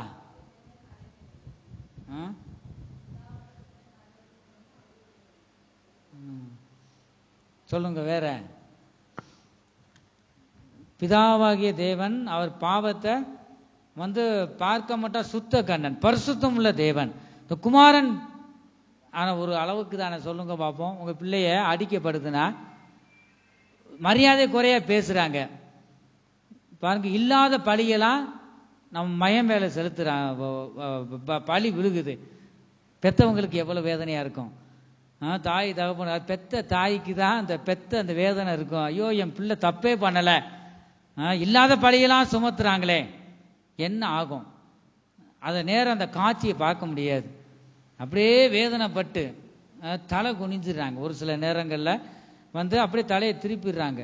என் பிள்ளை குற்றமே செய்யாம பழியை சுமத்தப்படுது, என் பிள்ளை அடிக்கப்படுதே, எவ்வளவு வேதனை இருக்கும். அது மாதிரிதான் இந்த பிதாவாகிய தேவன் என் குமாரன் அடிக்கப்படுறத, இப்படி பரியாசம் பண்றத சர்வ லோகத்தின் அது வரைக்கும் தேவனுடைய கிருபை இருந்துச்சு. பரியாசம் பண்ணும் போது அப்பெல்லாம் பார்த்துக்கிட்டு இருந்தார். ஒரு குறிப்பிட்ட நேரம் வரும்போது பாருங்க, இந்த உலகம் சர்வ லோகத்தின் இந்த பாவங்கள் வரும்போது தேவன் பாவத்தை தீமையை பார்க்க மாட்டாத சுத்த கண்ணனாய் இருக்கிறார். ஆகவே இந்த பாவம் சுமக்கப்படும் போது அவர் பார்க்க முடியல. அதனாலதான் முகத்தை கொஞ்சம் திருப்பினார். இவர் இமைப்பொழுது. அதனாலதான் பிதாவாகிய தேவனுடைய கிருபை கொஞ்சம் விலகும் போது இந்த வார்த்தையை சொல்றார், என் தேவனே, என் தேவனே, ஏன் என்னை கைவிட்டீர். கர்த்தருக்கு ஸ்தோத்திரம். இந்த பூமியில கூட நம்ம விசுவாச பாதையில கிறிஸ்தவங்க ஒவ்வொருவரும் இந்த பாதையில போகும்போது நம்ம அவங்க நம்பியே இருந்திருப்போம். ஆனால் ஒரு நாள் கை விட்டுருவாங்க. ஆண்டவரே சொல்றாரா இல்லையா? தாவீது சொல்றார், என் தாயும் என் தகப்பனும் என் தாயும் என்னை கைவிட்டாலும் கர்த்தர் என்னை சேர்த்து கொள்வார். ஆகவே ஒவ்வொருவருக்கும் இந்த சிலுவையில் சொல்ற வார்த்தை அதுதான். கர்த்தருக்கு ஸ்தோத்திரம். அப்ப இந்த இடத்துல நம்ம பார்க்கிறோம், கர்த்தருடைய பரிசுத்த நாமத்திற்கு மகிமை உண்டாகட்டும். இந்த பூமியிலையும் கூட நாம் ஒரு சில நேரங்களில் இந்த பாவங்கள் நம்ம மேல் விழும்போது, ஒருவேளை துணிகரமான பாவம் செய்யும் போது தேவனுடைய முகம் திருப்பப்படும் போது தேவனுடைய கிருபை நமக்கு பூர்ணமாக கிடைக்காது. அந்த நேரத்தில் நான் புலம்புவோம், தேவனுக்கு கண்ணு இல்லையா? ஏன் எனக்கு மட்டும் இந்த சோதனை? ஏன் இப்படி சொல்றாங்கன்னா, ஏதோ பாவத்தை செய்யறாங்க, வாயினால கையினால பாவத்தை செய்யும் போது தேவனுடைய கிருபை விலகுது. கர்த்தருக்கு ஸ்தோத்திரம். இந்த இடத்துல இயேசு கிறிஸ்து பாவம் அறியாத தேவன், பரிசுத்தம் உள்ள தேவன். நம்முடைய பாவங்கள் எல்லாம் அவர் ஏற்றுக்கொள்ளும் போது, பரிசுத்தம் உள்ள தேவன் ஏற்றுக்கொள்ளும் போது இந்த இடத்துல இந்த பாவத்தை பார்க்க முடியல, அப்படியே முகத்தை திருப்புறார். அதனாலதான் இந்த வார்த்தையை நாம் அவர் சொல்லுவதை நாம் பார்க்கிறோம். கர்த்தருக்கு ஸ்தோத்திரம். ஏசாயா தீர்க்கதரிசியின் புஸ்தகம் 59வது அதிகாரம் 2வது வசனம். உங்கள் அக்கிரமங்களை உங்களுக்கும் உங்கள் தேவனுக்கும் நடுவாக பிரிவினை உண்டாக்குகிறது. பாருங்க, இந்த இடத்துல அதான் பார்க்கிறோம். உங்கள் அக்கிரமங்கள் பாவங்கள் அவருடைய முகத்தை உங்களுக்கு மறைக்கிறது என்று கூட இந்த வசனத்துல முழுமையாக வாசிக்கும் போது பார்க்கிறோம். 5வது வார்த்தை என்ன? ஆத்துமா தாகம். கர்த்தருக்கு ஸ்தோத்திரம். ரட்சிக்கப்பட்ட என்னைக்கு கர்த்தர் நம்மளை ரட்சித்தாரோ அன்று அந்த நிமிஷத்திலிருந்து ஆத்ம ஆதாயம் செய்ய ஒவ்வொரு பிள்ளைகளும் தேவன் நம்மிடம் கேட்கறது அவர் தான். இந்த வானமும் பூமியும் சகலமும் அவருடையது. ஒன்று வேணும்னா நம்மகிட்ட கேட்பாரா? பூரா அவருடையது. ஒன்று கேட்பார். ஒவ்வொரு ஊழியன்ட்டையும் விசுவாசிக்கிட்டையும், எத்தனை பேர் எனக்காக ஆத்ம ஆதாயம் செய்த இயேசு கிறிஸ்து இந்த 3 வருஷம் பாருங்க, எவ்வளோ இந்த பூமியில 30 வயது வரைக்கும் அவர் 30 வயதுல ஞானஸ்தானம் எடுத்தார் யோர்தான் நதியில. அதெல்லாம் நான் வாசிக்கிறேன். இந்த 3 வருஷத்துல அவர் பாருங்களேன், கர்த்தருக்கு ஸ்தோத்திரம், ஊழியம் வல்லமையாக அவர் செய்தார். கர்த்தருடைய பரிசுத்த நாமத்திற்கு மகிமை உண்டாகட்டும். கடைசி சிலுவை நேரத்தில் நேரம் இருக்கு, இன்னும் என்ன செய்யல, என் சரீரத்தை ஜீவன் இருக்கு, இன்னும் கொஞ்சம் டயத்தை நான் வேஸ்ட் பண்ண விரும்பல. நல்லா நீங்க கவனிக்கணும். ஒரு தண்டனையே பாவம் அறியாத தேவன், அந்த வேதனை நேரத்திலும் கூட தேவன் அந்த இடத்துல சகல காரியம், இந்த 7 வார்த்தை சொல்றோமே, என்னென்ன காரியம் செய்யறார் சிலுவையில. இந்த மன்னிக்கிற சுபாவத்தை நாம் பார்த்தோம். ரட்சிப்பு, இந்த திருடன் குணப்படுகிறத நாம் பார்க்கிறோம். ஒரு மனம் திரும்புதலை நாம் பார்க்கிறோம். கர்த்தருக்கு ஸ்தோத்திரம். இந்த சிலுவையில என்னென்ன ஒரு அதிசயம் நடந்துகிட்டு இருக்கு. இந்த வேதனை உள்ள நேரத்திலும் கூட அவர் என்ன வலி ஒரு பக்கம் இருக்கட்டும், அதுக்காக நான் வந்தேன், என் பிள்ளை வேதனைப்படக்கூடாது, வேதனைப்படக்கூடாதுன்னு சொல்லிட்டு அவர் பாருங்களேன், அந்த வேதனை உள்ள நேரத்திலும் கூட ஆண்டவர் என்ன செய்யறாரு, ஒரு ஆத்மா, இந்த தாகம் அவர் உள்ளத்திலிருந்து வருது. என் ரத்தத்தை நான் சிலுவையில சிந்திக்கிட்டே இருக்கு. அவர் சொல்றார், இந்த 7வது வார்த்தை முடிக்கும் போது எல்லாம் முடிந்தது, பிதாவானவர் தேவன், பிதாவாகிய தேவனை அப்பா எனக்கு சொன்னதை நான் செய்து முடித்தேன், பிதாவின் சித்தத்தை முற்றிலுமா நான் செய்து முடித்தேன். இந்த இடத்துல நான் பார்க்கிறோம் 5வது வார்த்தை, ஆத்மா தாகம் அவருக்குள்ள வருது. நேரம் நெருங்கிக்கிட்டு இருக்கு. ஜீவன் இந்த சரீரத்தை விட்டு பிரிய போற அந்த நேரத்துல, நெருங்கி வந்திருக்கிற நேரத்திலும் கூட ஆத்மா தாகம். நாம் முழுமையாக நாம் இந்த சிலுவையில ரத்தத்தை சிந்தி நாம் மரிக்கும் போது பாருங்க, எல்லா பிதாவின் சித்தத்தை செய்து நான் முடிக்க போறேன். அவர் பாருங்க, இந்த ஆத்மா தாகம் அவருக்குள்ள வருது. எத்தனை பேர் நம்ம ஆத்மா தாகம் இருக்கு, நம்ம ரட்சிக்கப்பட்டிருக்கோம், நம்ம பிள்ளை ரட்சிக்கப்படணுமே, நம்ம சொந்த பந்தமெல்லாம் தேசத்துல அநேகர் ரட்சிக்கப்படணுமே. இந்த தாகம் உங்களுக்கு இருக்கா? தேவனுக்கு இந்த தாகம் இருந்தது. என் ஜனமே, என் ரத்தம் சகல பேரையும் ரட்சிக்க போது. இந்த ஆத்மா தாகம் இருந்தது. கர்த்தருக்கு ஸ்தோத்திரம். யோவான் எழுதின சுவிசேஷம் 19வது அதிகாரம் 28வது வசனம். அதன் பின்பு எல்லாம் முடிந்தது என்று ஆ. இயேசு அறிந்து வேத வாக்கியம் நிறைவேறத்தக்கதாக தாகமாயிருக்கிறேன் என்றார். என்னவா இருக்கிறேன்? தாகமா இருக்கிறேன். இந்த தாகம், ஆத்மா தாகம் நமக்கு வேண்டும் என் ஜனமே. இயேசு கிறிஸ்து சிலுவையில் தொங்கிக் கொண்டிருக்கும் போது தாகமா இருக்கிறேன் என்று அவர் சொன்னாரே. அவருக்கு சரீரத்தில் இரத்தம் சிந்து கொண்டிருக்கிறது, பல வேதனைகள், பாடுகள், இது ஒரு பக்கம் இருந்தாலும் தாகமாயிருக்கிறேன் என்று முக்கியம். அவர் சொன்ன இந்த கருத்து என்ன? ஆத்மா தாகத்தை குறித்து இந்த இடத்துல சொல்லுவதை பார்க்கிறோம். நம்முடைய மீட்பு நிறைவேறும்படி அவர் இந்த கடைசி இந்த காலத்திலும் கூட நாம் ஒவ்வொருவரும் ஆத்மா தாகம் உள்ளவர்களாய் இருக்க வேண்டும். அவர் இந்த வேதனை உள்ள அந்த சிலுவையில் தொங்கப்பட்ட வேளையிலும் கூட இந்த ஆத்மா தாகம் உடையவர்களாய் அவர் பேசுகிறார். என் ஜனமே, கர்த்தருக்கு ஸ்தோத்திரம். நீதிமொழிகள் 11வது அதிகாரம் 30வது வசனத்துல பார்க்கிறோம். நீதிமான்களுடைய பலன் ஜீவ விருட்சம், ஆத்மாக்களை ஆதாயப்படுத்திக் கொள்ளுகிறவன் ஞானம் உள்ளவன் என்று நாம் பார்க்கிறோம். கர்த்தருடைய பரிசுத்த நாமத்திற்கு மகிமை உண்டாகட்டும். நான் ஒவ்வொருவரும் ஆத்மா தாகம் இந்த கடைசி நாட்கள்ல மிகவும் அவசியம். இந்த கல்வாரி சிலுவையில் நம்ம கற்றுக் கொடுக்கிற இந்த 5வது வார்த்தை ஆத்மா தாகம் ஒவ்வொரு இருதயங்களிலும் இருக்க வேண்டும் என்று தேவன் கற்றுக் கொடுக்கிறார். 6வது முடிந்தது. யோவான் எழுதின சுவிசேஷம் 19வது அதிகாரம் 30வது வசனத்துல நாம் பார்க்கிறோம். சீக்கிரம் வாசிப்போம், நேரம் போய்கிட்டே இருக்கு. இன்றைக்கு பாருங்க, இந்த கல்வாரி இந்த சிலுவையில பட்ட பாடுகளுக்காக ஒரு 10 நிமிஷம் நம்ம எக்ஸ்ட்ரா கேட்டா ஒன்னும் குறைஞ்சு போக மாட்டோம். ஆகவே தொடர்ந்து கர்த்தருடைய வார்த்தைகளை நாம் வாசிப்போம். இயேசு காடியை வாங்கின பின்பு முடிந்தது என்று சொல்லி தலையை சாய்த்து ஆவியை ஒப்பு கொடுத்தார். பார்த்தீங்களா? கர்த்தருக்கு ஸ்தோத்திரம். இப்படி எல்லா பாடுகளும் முடிந்தது என்று சொல்லி அவர் ஆவியை ஒப்பு கொடுத்தார் என்று இந்த இடத்துல நான் வாசிக்கிறோம். கர்த்தருக்கு ஸ்தோத்திரம். இயேசு காடி வாங்கின பின்பு முடிந்தது என்று சொல்லி தலையை சாய்த்து ஆவியை ஒப்பு கொடுத்தார். கர்த்தருக்கு ஸ்தோத்திரம். அதனாலதான் இந்த திருடர்களுக்கு கூட அந்த உயிர் இருந்தது. கர்த்தருக்கு ஸ்தோத்திரம். அவருக்கு இந்த ஒப்பு கொடுத்துட்டார். தேவன்கிட்ட ஒப்பு கொடுத்த உடனே இந்த இடத்துல நாம் பார்க்கிறோம், ஒப்பு கொடுக்கிறார். கர்த்தருக்கு ஸ்தோத்திரம். அது மாதிரி நம்மும் கூட அந்த பாடுகள் வரும்போது, சோதனைகள் வரும்போதும் கூட, ஆண்டவரே என்னை நான் ஒப்பு கொடுக்குறேனப்பா, ஆண்டவரே என்னால முடியல ஆண்டவரே சொல்லிட்டு நம்ம என்ன செய்யணும்? ஒப்பு கொடுக்கிறவர்களாக இருக்க வேண்டும்.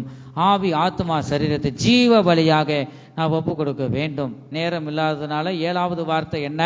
பிதாவே உம்முடைய கைகளில் என் ஆவியை ஒப்புவிக்கிறேன் என்று வாசிக்கிறோம். லூக்கா எழுதின சுவிசேஷம் 23வது அதிகாரம் 46வது வசனத்துல நான் வாசிக்கிறோம். இயேசு பிதாவே உம்முடைய கைகளில் என் ஆவியை ஒப்புவிக்கிறேன் என்று மகா சத்தமாய் கூப்பிட்டு சொன்னார்.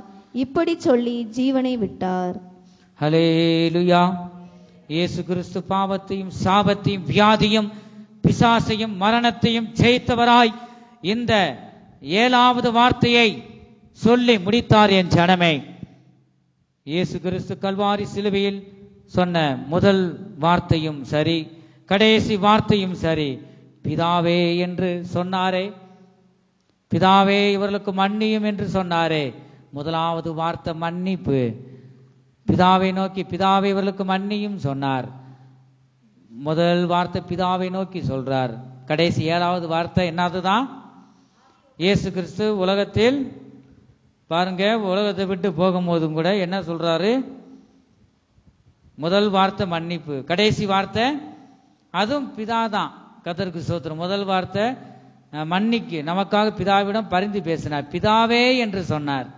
ஆனா 7வது வார்த்தை இந்த முடிவில் என்னதான் சொல்றாரு? பிதாவே என்றுதான் அவர் சொன்னார். கர்த்தருக்கு ஸ்தோத்திரம். முதல் வார்த்தையும் பிதா, கடைசி வார்த்தையும் பிதா. நம் ஜீவியத்தில் அப்படிதான், ஆரம்பத்தோட முடிவு சம்பூர்ணமா இருக்க வேண்டும். கர்த்தருக்கு ஸ்தோத்திரம். இயேசு கிறிஸ்து இந்த உலகத்தில் வாழும் போதும் கூட பிதாவோடு ஐக்கியம் கொண்டு இருக்கிறவராக இருந்தார். பிதாவின் சித்தம் மட்டுமே செய்கிறவராக இருந்தார். சங்கீத புஸ்தகம் 31வது சங்கீதம் 5வது வசனத்துல பார்க்கிறோம், உமது கைகளில் என் ஆவியை ஒப்புவிக்கிறேன் என்று இந்த இடத்துல வாசிக்கிறோம். நீதிமொழிகள் 20வது அதிகாரம் 27வது வசனத்துல பார்க்கிறோம், மனுஷருடைய ஆவி கர்த்தர் தந்த தீபமாய் இருக்கிறது என்று நாம் வாசிக்கிறோம். மனிதனுக்குள் ஆவி, ஆத்மா, சரீரம் என்ற 3 பிரிவுகள் இருக்கிறது. கர்த்தருக்கு ஸ்தோத்திரம். ஒரு மனிதனுக்குள்ள என்ன இருக்கு? ஆவி, 2வது ஆத்மா, 3வது சரீரம்.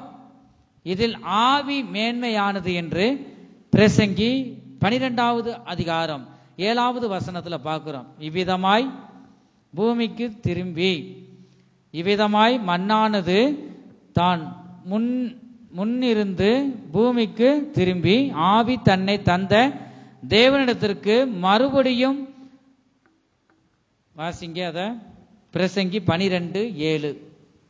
இவ்விதமாய் மண்ணானது தான் முன்னிருந்த பூமிக்கு திரும்பி ஆவி தன்னை தந்த தேவனிடத்திற்கு மறுபடியும் போகத்தக்கதற்கு முன்னும் அவரை உன் வாலிப பிரயாயத்திலே நினை.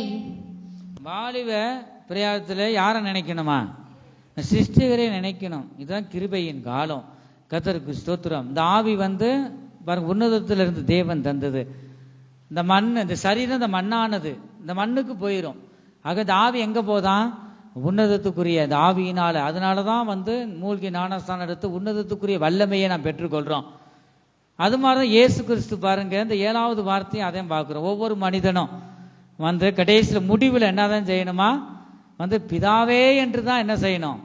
எங்க அம்மா மரிக்கும் போது அதுதான் கடைசி வார்த்தை, பிதாவே. 2 கரத்தை தூக்கி, இப்ப 2 கரமும் விழுந்துருச்சு கீழே பாருங்க. நல்ல ஒரு மரணம். கர்த்தருக்கு ஸ்தோத்திரம். ஆரம்பம் எப்படியோ இல்லையோ, ஆனா முடிவு இப்ப சம்பூர்ணமா இருக்கணும். தேவனுக்குள்ள நிலைத்திருந்து அவரை நாம் சந்திக்கணும். இயேசு கிறிஸ்து பாருங்க, பிதாவேன்னு ஆரம்பிச்சாரு, முடிவுல பிதாவே என்று அவர் சொல்லுவதை நாம் பார்க்கிறோம். அது மாதிரி ஒவ்வொரு கிறிஸ்தவனும் கர்த்தருக்குள்ள நாம் நிலைத்திருந்து நாம் காணப்பட வேண்டும். கர்த்தருக்கு ஸ்தோத்திரம். கர்த்தர் நமக்கு தந்த ஆவியை அணைக்காமல் தேவனிடம் ஒப்படைப்பதை வெற்றியுள்ள ஒரு வாழ்க்கையாய் இருக்கிறது என் ஜனமே. எபிரேயருக்கு எழுதின நிருபம் 9வது அதிகாரம் 27வது வசனமும் 28வது வசனத்திலையும் வாசிக்கிறோம். அன்றியும் ஒரே தரம் அரிப்பதும் பின்பு நியாய தீர்ப்பு அடைவதும் மனுஷனுக்கு நியமிக்கப்பட்டிருக்கிறபடியே கிறிஸ்துவும் அநேகருடைய பாவங்களை சுமந்து தீர்க்கும்படி ஒரே தரம் பலியிடப்பட்டு தமக்காக காத்து கொண்டிருக்கிறவர்களுக்கு ரட்சிப்பை அருளும்படி 2ஆம் தரம் பாவம் இல்லாமல் தரிசனமாகும். ஹல்லேலூயா. இயேசு கிறிஸ்து பாத்தீங்களா, அதுக்காக கல்வாரி சிலுவையில வந்தார். நம்மளை மீட்டு எடுக்கும்படியாக இரத்தத்தை சிந்தினார். 2வது எதுக்காக? 2வது தரம் பாவம் இல்லாமல் தரிசனமாவார். கர்த்தருக்கு ஸ்தோத்திரம். 1வது சர்வலோகத்தின் நம்முடைய பாவங்கள்லாம் சுமந்தார். கர்த்தருக்கு ஸ்தோத்திரம். சுமந்து இரத்தத்தை சிந்தி 3ஆம் நாளில் உயிர் தெழுந்தார். ஆனா இந்த 2வது முறையா வருவேன்னு சொன்னார். இப்ப பரிசுத்தமுள்ள இரத்தத்தால் கழுவப்பட்ட ஜனங்களை சேர்க்கும்படியாக 2ஆம் தரம் பாவம் இல்லாமல் அவர் என்ன செய்வார்? தரிசனமாவார். அவரை நாம் சந்திக்க எத்தனை பேர் ஆயத்தமுள்ளவர்களாய் இருக்கிறோம்? இயேசு கிறிஸ்து நமக்காக மரித்து 3ஆம் நாளில் உயிர் தெழுந்தவராய் இன்று நம்மோடு கூடவே இருக்கிறார். மரணத்தையும் பாதாளத்தையும் ஜெயித்தவராய் இருக்கிறார். அவர் ஜீவிக்கிறார். ஆகவே நாமும் ஜீவிக்கிறோம். கர்த்தருக்கு ஸ்தோத்திரம். இந்த நாட்கள் நம்முடைய ஜீவியம் எப்படிப்பட்டதாக இருக்கிறது? இந்த கல்வாரி சிலுவையை எத்தனை பேர் நாம் நோக்கி கொண்டிருக்கிறோம்? தேவ சமூகத்துல எத்தனை பேர் நாம் விழிப்புள்ளவர்களாய் நாம் அவருடைய வார்த்தையை நாம் கேட்டுக்கொண்டிருக்கிறோம்? கர்த்தருடைய பரிசுத்த நாமத்திற்கு மகிமை உண்டாகட்டும். நாம் பெற வேண்டிய சிலுவை தண்டனையை அவர் ஏற்றுக்கொண்டாரே. மரண சிலுவை தண்டனை மிக கொடூரமானது என் ஜனமே. சிலுவையின் மரணம் பயங்கரமானது. வேதனைகளும் சோர்வுகளும் மூச்சு திணறுதலும் இரத்த ஓட்டமும் பாதிக்கப்படுகிறது. இந்த கொடூரமான வேளையிலும் கூட நமக்காக பிதாவிடம் பரிந்து பேசுகிறார். அந்த நாட்கள்ல 3 தண்டனைகள் பற்றி பரிசுத்த வேதாகமத்தில் நாம் பார்க்கிறோம். மரண தண்டனை, 3 தண்டனை. ஆனா 3 தண்டனை கொடூரமான தண்டனை தான். 3 தண்டனையில தான் சிலுவை மர தண்டனை. 3 தண்டனையில, இந்த 2 தண்டனையில 3வது தண்டனை சிலுவை மர தண்டனை கொடூரமானது என்று பார்க்கிறோம். 1வது கல் எறிந்து கொல்லப்படுவார்களாம். கர்த்தருக்கு ஸ்தோத்திரம். யோசுவா 7வது அதிகாரம் 25, 26 நீங்க வீடுகளில் படிச்சு பாருங்க. கல்லெறிந்து கொல்லப்படுவாங்களாம். அப்போஸ்தலர் நடபடிகள் 7வது அதிகாரம் 59வது வசனத்திலே நாம் பார்க்கிறோம். அந்த இடத்துல ஸ்தேவானை பற்றி நாம் பார்க்கிறோம். அப்பொழுது கர்த்தராகிய இயேசுவே என் ஆவியை ஏற்றுக்கொள்ளும் என்று ஸ்தேவான் தொழுது கொள்ளுகையில் அவனை கல்லெறிந்தார்கள். அவனும் முழங்கால் படியிட்டு, ஆண்டவரே, இவர்கள் மேல் இந்த பாவத்தை சுமத்தாதிரும் என்று மிகுந்த சத்தமிட்டு சொன்னான். இப்படி சொல்லி நித்திரை அடைந்தான் என்று நாம் வாசிக்கிறோம். கர்த்தருக்கு ஸ்தோத்திரம்.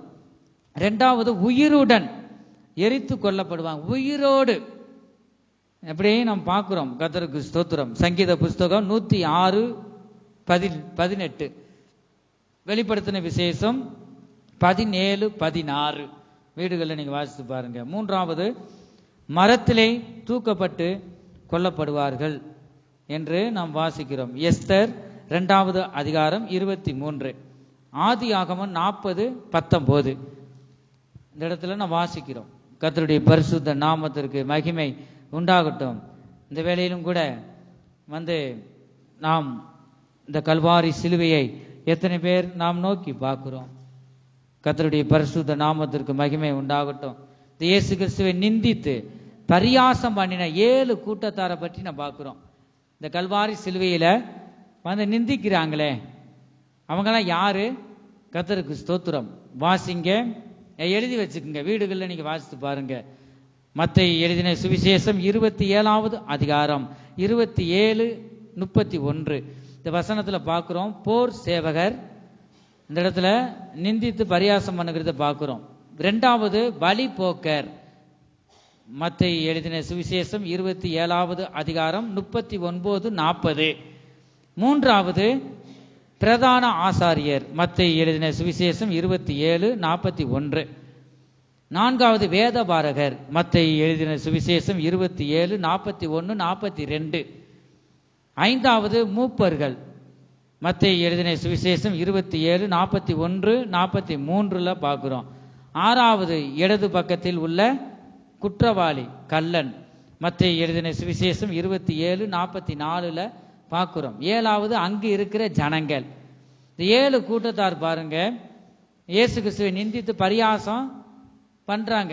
கர்த்தருக்கு ஸ்தோத்திரம். இயேசுவின் வழியில நம்ம போகும்போது இப்படிப்பட்ட சூழ்நிலைகள் நமக்கும் வரும். நானே வழியும் சத்தியமும் ஜீவனுமா இருக்கிறேன்னு சொன்னார். ஆகவே என்ன இல்லாமல் பிதாவிடத்தில் ஒருவனும் போக முடியாதுன்னு சொல்லிட்டார். இயேசு சென்ற வழியெல்லாம் நமக்கு வரும், அவமானங்கள் வரும். பழியே நம்ம தப்பே பண்ணியிருக்க மாட்டோம், நீ தப்பு பண்ணுன சொல்லிட்டு பழி வரும். இயேசு சென்றாரே, இந்த வழியெல்லாம் நம்மளும் போகும்போது இப்படி வரும். நம்ம திடமனதா இருக்க வேண்டும். கர்த்தருக்கு ஸ்தோத்திரம். ஆகவே இந்த வேளையில எத்தனை பேர் நாம் கர்த்தரை நோக்கி நாம் பார்க்கிறோம்? இயேசு சிலுவையில் ஏன் அடிக்கப்பட்டார்? கல்வாரி சிலுவையை அடிக்கப்பட்ட நோக்கம் என்ன? அநேகருக்கு சந்தேகம் இருக்கும். நம்முடைய பாவத்துக்காக அடிக்கப்பட்டார் என்று ஏசாயா தீர்க்கதரிசியின் புஸ்தகம் 53வது அதிகாரம் 5-6 இந்த வசனத்துல பார்க்கிறோம். 2வது, நாம் பரிசுத்தமாக்கப்பட வேண்டும் என்பதற்காகவே இந்த கல்வாரி சிலுவையில் அவர் அடிக்கப்பட்டார். எபிரேயருக்கு எழுதின நிருபம் 13:12. 3வது, நமது அவயவம் முழுவதும் பரிசுத்தமாக்கப்பட வேண்டும் என்பதற்காக அவர் அடிக்கப்பட்டார். எபிரேயருக்கு எழுதின நிருபம் 9வது அதிகாரம் 14. 4வது, நாம் ஒருவரை ஒருவர் நேசிக்க வேண்டும் என்பதற்காகவே அவர் அடிக்கப்பட்டார். யோவான் எழுதின சுவிசேஷம் 15:12-13 இந்த வசனத்துல வாசிக்கிறோம். கடைசியா 5, தேவனிடத்தில் சேரும்படி அவர் அடிக்கப்பட்டார். 1 பேதுரு 3வது அதிகாரம் 18வது வசனத்துல நாம் வாசிக்கிறோம். கர்த்தருடைய பரிசுத்த நாமத்திற்கு மகிமை உண்டாகட்டும். நம்முடைய தேவன் இந்த உலகத்திற்கு அவர் வழிகாட்டியாக ஒளியாக வந்தார். என் ஜனமே, சத்தியத்தை குறித்து சாட்சி கொடுக்க வந்தார். அவர் ஊழியம் செய்யும்படியாய் வந்தார். பாவிகளை ரட்சிக்க அவர் வந்தார். இழந்து போனதை தேட அவர் வந்தார். இந்த வேளையில் நம்முடைய ஜீவியம் எப்படிப்பட்டதாக இருக்கிறது? நமக்குள்ள இந்த மன்னிக்கிற சுபாவம் இருக்கிறதா? நாம் கேட்கிறது மாத்திரமல்ல, கேட்ட வசனங்களுக்கு நாம் ஒப்பு கொடுக்கிறவர்களாய் நாம் காணப்பட வேண்டும். ஏழை மனு ஒருவை எடுத்த இயேசு ராஜன் உன் அண்டை நிற்கிறார். ஏற்றுக்கொள் அவரை தள்ளாதே, ஏற்றுக்கொள் அவரை தள்ளாதே. ஹல்லேலூயா. ஆகவே நாம் இந்த 7 வார்த்தை நாம் கேட்டோம் பாருங்க, அதுல எவ்வளவு ஒரு சத்தியம் இருக்கிறது. நமக்கு அநேக நேரம் இல்லாததுனால தான் சுருக்கமாக நம்ம பார்த்தோம். கர்த்தருடைய பரிசுத்த நாமத்திற்கு மகிமை உண்டாகட்டும். இந்த சிலுவையில அவர் மர சிலுவையில தொங்கப்பட்டு நமக்காக வேதனைப்பட்டாரே, இந்த சிலுவையில என்னதான் இருக்கிறது சொல்லுங்க பார்ப்போம். இந்த சிலுவையை பற்றி இந்த 7 வார்த்தைகள் நம்ம கேட்டோம். சிலுவையில என்னென்ன இருக்கு? பாடுகள் 1. எபிரேயருக்கு எழுதின நிருபம் 13வது அதிகாரம் 12வது வசனத்துல நான் வாசிக்கிறோம். பாடுகள், அதைத்தான் நீங்க சத்தியத்தை அறியும் போது தான் இதெல்லாம் உங்களால சொல்ல முடியும்.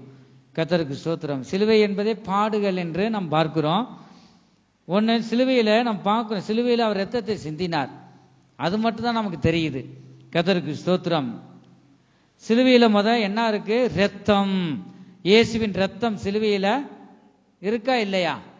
சிலுவையில ரத்தம் வடிகிறதை நாம் பார்க்கிறோம். முதலாவது சிலுவையில ரத்தம். ரத்தம் என்பது உயிர். லூக்கா எழுதின சுவிசேஷத்துல பார்க்கிறோம், இயேசு கிறிஸ்து விழாவில் குத்தும் பொழுது என்ன வருது? ரத்தமும் தண்ணீரும். ரத்தம் என்பது என்ன? உயிர், ஜீவன். ஒரு மனிதனுக்கு ரத்தம் சரீரத்தில் இல்லைன்னா உயிர் இல்லை. இப்ப முதலாவது கல்வாரி சிலுவையில கர்த்தர் ரத்தத்தை, உயிராகிய ரத்தத்தை தந்தார். இரண்டாவது தண்ணீர் என்பது ஜீவன், ஆரோக்கியம். தண்ணீர் என்பது ஆரோக்கியத்தை குறிக்குது. தண்ணீர் இல்லாமல் இந்த பூமியில ஒருவனும் வாழ முடியாது. ஆகவே இந்த கல்வாரி சிலுவையில ரத்தம் இருக்கிறதே பார்க்கிறோம். யோவான் எழுதின சுவிசேஷம் 19வது அதிகாரம் 34வது வசனம் எழுதி வச்சுக்கோங்க. 2வது மாமிசம். யோவான் எழுதின சுவிசேஷம் 19:34 அதிலே நாம் பார்க்கிறோம். கர்த்தருக்கு ஸ்தோத்திரம். 3வது பாடுகள். எபிரேயருக்கு எழுதின நிருபம் 13:12. 4வது மரணம். சிலுவையில அரைஞ்சிட்டு உயிரோடு இறக்குவாங்களா? இறக்க மாட்டாங்க. சிலுவைக்கு போயிட்டா என்னதான்? மரணம். எபிரேயருக்கு எழுதின நிருபம் 2வது அதிகாரம் 14-15. 5வது ஆவியை கர்த்தரிடம் ஒப்படைத்தல். யோவான் எழுதின சுவிசேஷம் 19:30. 6வது உயர்த்தப்படுதல். இந்த சிலுவையில அத்தனை இருக்கிறது. கர்த்தருக்கு ஸ்தோத்திரம். யோவான் எழுதின சுவிசேஷம் 19, யோவான் எழுதின சுவிசேஷம் 12:32வது வசனத்துல நாம் வாசிக்கிறோம். கர்த்தருக்கு ஸ்தோத்திரம். இயேசு கிறிஸ்து பாருங்க, அநேகம் இருக்கு, சுருக்கமா நம்ம பார்ப்போம். மரணத்தை ருசி பார்த்தாராம். கர்த்தருடைய பரிசுத்த நாமத்திற்கு மகிமை உண்டாகட்டும். ஏன்னா நேரம் இல்லாதனால தான் இந்த வசனத்தை சொல்றேன். எபிரேயருக்கு எழுதின நிருபம் 2வது அதிகாரம் 9வது வசனம்.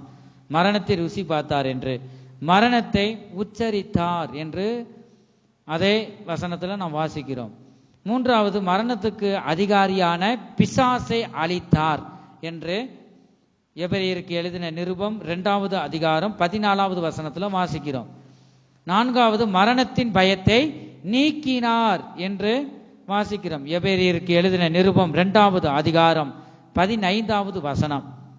5வது மரணம் அடைந்து நிவர்த்தி செய்தார் என்று பார்க்கிறோம். எபிரேயருக்கு எழுதின நிருபம் 9வது அதிகாரம் 15. 6வது மரணத்தினால் நித்திய சுதந்திரம் அருளினார் என்று நாம் பார்க்கிறோம். எபிரேயருக்கு எழுதின நிருபம் 9வது அதிகாரம் 15வது வசனம். 7வது மரணத்தினால் புதிய உடன்படிக்கையை உறுதிப்படுத்தினார் என்று எபிரேயருக்கு எழுதின நிருபம் 9வது அதிகாரம் 17வது வசனத்தை நாம் வாசிக்கிறோம். கர்த்தருக்கு ஸ்தோத்திரம். இயேசு கிறிஸ்துவின் இரத்தத்தினால் நாம் பெறும் ஆசீர்வாதங்கள் என்ன? இந்த கல்வாரி சிலுவையில் இன்று அவர் இரத்தத்தை சிந்தி நம்மளை மீட்டு எடுத்தார். ஆகவே அது புனித வெள்ளி என்று அது அனுசரிக்கப்படுகிறது. எனக்காக, சர்வலோகத்தில் இருக்கிற ஜனங்களுக்காக, பாவங்களுக்காக இந்த கல்வாரி சிலுவையில் இயேசு அடிக்கப்பட்டார், மரித்தார் என்று இந்த நாளில் அனுசரிக்கப்படுது. அவர் கல்வாரி சிலுவையில் இரத்தத்தை சிந்தின நிமித்தமாக நமக்கு கிடைக்க வேண்டிய ஆசீர்வாதங்கள் என்ன? தெளிவாக வேதம் சொல்லுகிறது. ஒன்று, பாவ மன்னிப்பு உண்டாகும். அந்த இரத்தம் நமக்காக சிந்தப்படுகிறது. மத்தேயு எழுதின சுவிசேஷம் 26:28 வாசிக்கிறோம். இரத்தத்தின் மூலமாக மீட்பு நமக்கு உண்டாகுது. எபேசியர் 1:7. மூன்றாவது, இரத்தத்தின் மூலமாக நீதிமான்கள் ஆக்கப்படுகிறோம். ரோமருக்கு எழுதின நிருபம் 5வது அதிகாரம் 9வது வசனத்துல பார்க்கிறோம். 4வது, இரக்கத்தின் மூலம் சபிபமாகிறோம் என்று எபேசியர் 2:13 நாம் வாசிக்கிறோம். 5வது, இரக்கத்தின் மூலம் சமாதானம் ஒப்புரவாகுதல் உண்டாகுது என்று கொலோசியர் 1வது அதிகாரம் 20வது வசனத்துல நாம் வாசிக்கிறோம். 6வது, இரத்தம் மனசாட்சியை சுத்திகரிக்கிறது, கழுவுகிறது என்று எபிரேயருக்கு எழுதின நிருபம் 9வது அதிகாரம் 14வது வசனத்துல நாம் வாசிக்கிறோம். இரத்தத்தினால் வஸ்திரம் சுத்தப்படுத்துகிறது என்று வெளிப்படுத்தின விசேஷம் 7:14 பார்க்கிறோம். இந்த இரத்தம் விடுதலையை கொடுக்கும் இரத்தம் என்று பார்க்கிறோம். சகரியா 9:14 பரிசுத்தப்படுத்தும் இரத்தம் என்று எபிரேயருக்கு எழுதின நிருபம் 13:12 பார்க்கிறோம். இரத்தத்தினால் தைரியம் உண்டாகுது என்று பார்க்கிறோம். இரத்தத்தின் மூலம் பரிசுத்த ஸ்தலத்தில் சேரும் ஸ்லாக்கியம் கிடைக்குது. ஜெயம் கொடுக்கும் இந்த இரத்தம் என்று நாம் வாசிக்கிறோம். நித்திய ஜீவன் என்று பார்க்கிறோம். அவரை நிலைத்திருக்க செய்யும் இரத்தம், ஐக்கியப்படுத்தும் இரத்தம், இயேசுவை நினைவு கூறு செய்யும் இரத்தம் என்று பரிசுத்த வேதாகமத்தில் அநேக பார்க்கிறோம். சகல பாவங்களையும் நம்மை விட்டு நீக்கும் இரத்தம், நம்மை சுத்திகரிக்கும் இரத்தம், செத்த கிரியைகளை நீக்கும் இரத்தம், ஊழியம் செய்ய வைக்கும் இரத்தம் என்று நாம் பார்க்கிறோம். கர்த்தருக்கு ஸ்தோத்திரம். அனுதினமும் சிலுவையை எடுக்க வேண்டும் ரட்சிக்கப்பட்ட ஒவ்வொருவரும். கர்த்தருக்கு ஸ்தோத்திரம். ஆகவே அநேகர் நாம் பார்க்கிறோம், சிலுவை இயேசுன்னு கூட பேர் வைப்பாங்க. சிலுவை என்பது பாடுகளையும் குறிக்குது. இந்த சிலுவையை பற்றி நாம் பார்க்கிறோம், பல சத்தியமும் ஆண்டவர் சொல்லியிருக்கிறார்.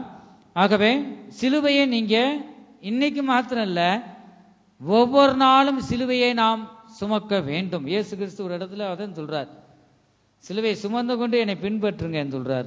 இந்த பாடுகள் இருக்கத்தான் செய்யும்.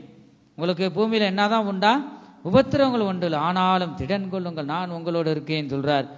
கர்த்தருடைய பரிசுத்த நாமத்திற்கு மகிமை உண்டாகட்டும். அனுதினமும் சிலுவையை எடுக்க வேண்டும். லூக்கா எழுதின சுவிசேஷம் 9வது அதிகாரம் 23 இந்த வசனத்தை சொல்லும் போது நேரம் இல்லை பாருங்க. 2வது, சிலுவையை சுமக்க வேண்டும். 3வது, சிலுவையை பற்றிய உபதேசம். 4வது, சிலுவையை பாருங்கள், சிலுவையின் பாடுகளை சகிக்க வேண்டும் என்று பார்க்கிறோம். சிலுவையை குறித்த மேன்மை பாராட்டுதல் வேண்டும். சிலுவையை குறித்து நாம் மேன்மை பாராட்ட வேண்டும். சிலுவை எப்போதும் நம் முன்னால் இருக்க வேண்டும். சிலுவையை நினைக்க வேண்டும். சிலுவையில் அறையப்படுதல் வேண்டும். கர்த்தருக்கு ஸ்தோத்திரம்.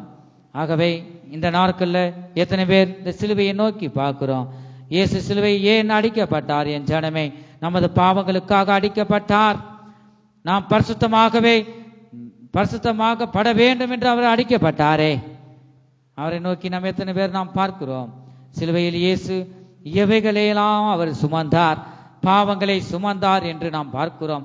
அக்கிரமங்களை சுமந்தார், பாடுகளை சுமந்தார், துக்கங்களை சுமந்தார், வியாதிகளை சுமந்தார், பலவீனங்களை சுமந்தார், சாபங்களை சுமந்தார். ஒவ்வொன்றுக்கும் வசனம் இருக்கிறது. இந்த வேளையில் நாம் அவரை நோக்கி நாம் பார்ப்போமாக. சிலுவையின் மூலமாக நாம் கற்றுக்கொள்ள வேண்டிய காரியங்கள் என்ன? கர்த்தருக்கு ஸ்தோத்திரம். தேவ சித்தம் நாம் செய்ய வேண்டும், கீழ்ப்படிய வேண்டும். இயேசு கிறிஸ்து இந்த சிலுவையில் அந்த 7 காரியமும் அவருக்குள்ள இருந்தது. என் ஜனமே, இந்த சிலுவையின் பாடுகள் நிமித்தம் நாம் கற்றுக்கொள்ள வேண்டிய ஒரு காரியம் இருக்கு. தேவனுடைய சித்தத்தை நாம் செய்ய வேண்டும். பிதாவின் சித்தத்தை இயேசு கிறிஸ்து செய்து முடித்தார். தேவ சித்தம். 2வது கீழ்ப்படிதல், 3வது தாழ்மை, 4வது அன்பு, 5வது பரிசுத்தம், 6வது பாடுபடுதல், 7வது பொறுமை. இதை மட்டும்தான் நீங்க எழுதி வச்சுக்கோங்க. மத்தேயு எழுதின சுவிசேஷம் 26:39. தேவ சித்தம் என்று நாம் பார்க்கிறோம். இரண்டாவது கீழ்ப்படிதல், பிலிப்பியர் 2வது அதிகாரம் 8வது வசனம். மூன்றாவது தாழ்மை, பிலிப்பியர் 2:8. நான்காவது அன்பு, எபேசியர் 5:2. ஐந்தாவது பரிசுத்தம், எபிரேயருக்கு எழுதின நிருபம் 13:12. ஆறாவது பாடுபடுதல், எபிரேயர் 12வது அதிகாரம் 2:3 இந்த வசனத்துல வாசிக்கிறோம். ஏழாவது பொறுமை, 2 தெசலோனிக்கேயர் 3வது அதிகாரம் 5வது வசனம். ஆகவே இந்த வேளையில் அவரை நோக்கி நாம் பார்ப்போமாக. 7 வார்த்தைகளை ஆண்டவர் சொன்னாரே, சொல்லுங்க. ஆண்டவருடைய பாடுகளை, அவர் கல்வாரி சிலுவையில் பட்ட பாடுகளை நம்ம அந்த வார்த்தையினால சொல்ல முடியாது. அவர் சரீரத்திலே அவர் அனுபவித்தார், வேதனைப்பட்டார். முதலாவது வார்த்தை என்ன? மன்னிப்பு. இரண்டாவது ரட்சிப்பு. மூன்றாவது நான்காவது 5 6 7வது பாருங்க, அதை கூட நம்ம சொல்ல முடியல. அந்த ஒரு 7 காரியம். கர்த்தருக்கு ஸ்தோத்திரம். ஆகவே ஒவ்வொன்றுக்கும் நீங்க வீடுகளில் நான் சொன்ன வசனங்களை எடுத்து நீங்க அசை போடுங்க. போய் அந்த இடத்துல இதுக்கா எவ்வளவு பாடுகள் பட்டிருக்கு. அதெல்லாம் நம்ம வார்த்தையினால் ஈஸியா சொல்லிடலாம். இந்த வார்த்தையை நம்ம ஜீவியத்தில் கொண்டு வரணும். நம்ம இப்படி இப்போ அந்த சிலுவையில பாடுபட்ட எவ்வளவு வேதனைகள் இருக்கும், அதை நம்ம மனதில் வைக்க வேணும். எல்லாரும் எழுந்து நிற்போமாக. தேவ சமூகத்தை முடிஞ்சவங்க முழங்கால் படி இடலாம், முடியாதவங்க எழுந்து நின்று இந்த கல்வாரி சிலுவையை நோக்கி, அவர் பட்ட பாடுகளை நான் நோக்கி பார்ப்போமாக. ஒவ்வொரு இடங்கள்ல 7 வார்த்தையை சுருக்கமா சொல்லிட்டு போயிடும். நம்ம சுருக்கமா தான் பார்த்தோம். கர்த்தருக்கு ஸ்தோத்திரம். தேவ சமூகத்தை எவ்வளவு நேரம் உட்கார்ந்து இந்த சிலுவையின் பாடுகளை, நமக்காக அவர் பட்ட பாடுகளை நாம் பொறுமையோடு கேட்டோமே, அதுவே தேவனுடைய கிருபை தான். கேட்ட வசனத்துக்கு நம்மை ஒப்பு கொடுப்போமாக. நம்மை உயிர்ப்பிக்க முடியாகவே, நம்மளை பாவத்தில் தூக்கி எடுக்க முடியாகவே இயேசு கிறிஸ்து கல்வாரி சிலுவையிலே இரத்தத்தை சிந்தினார்.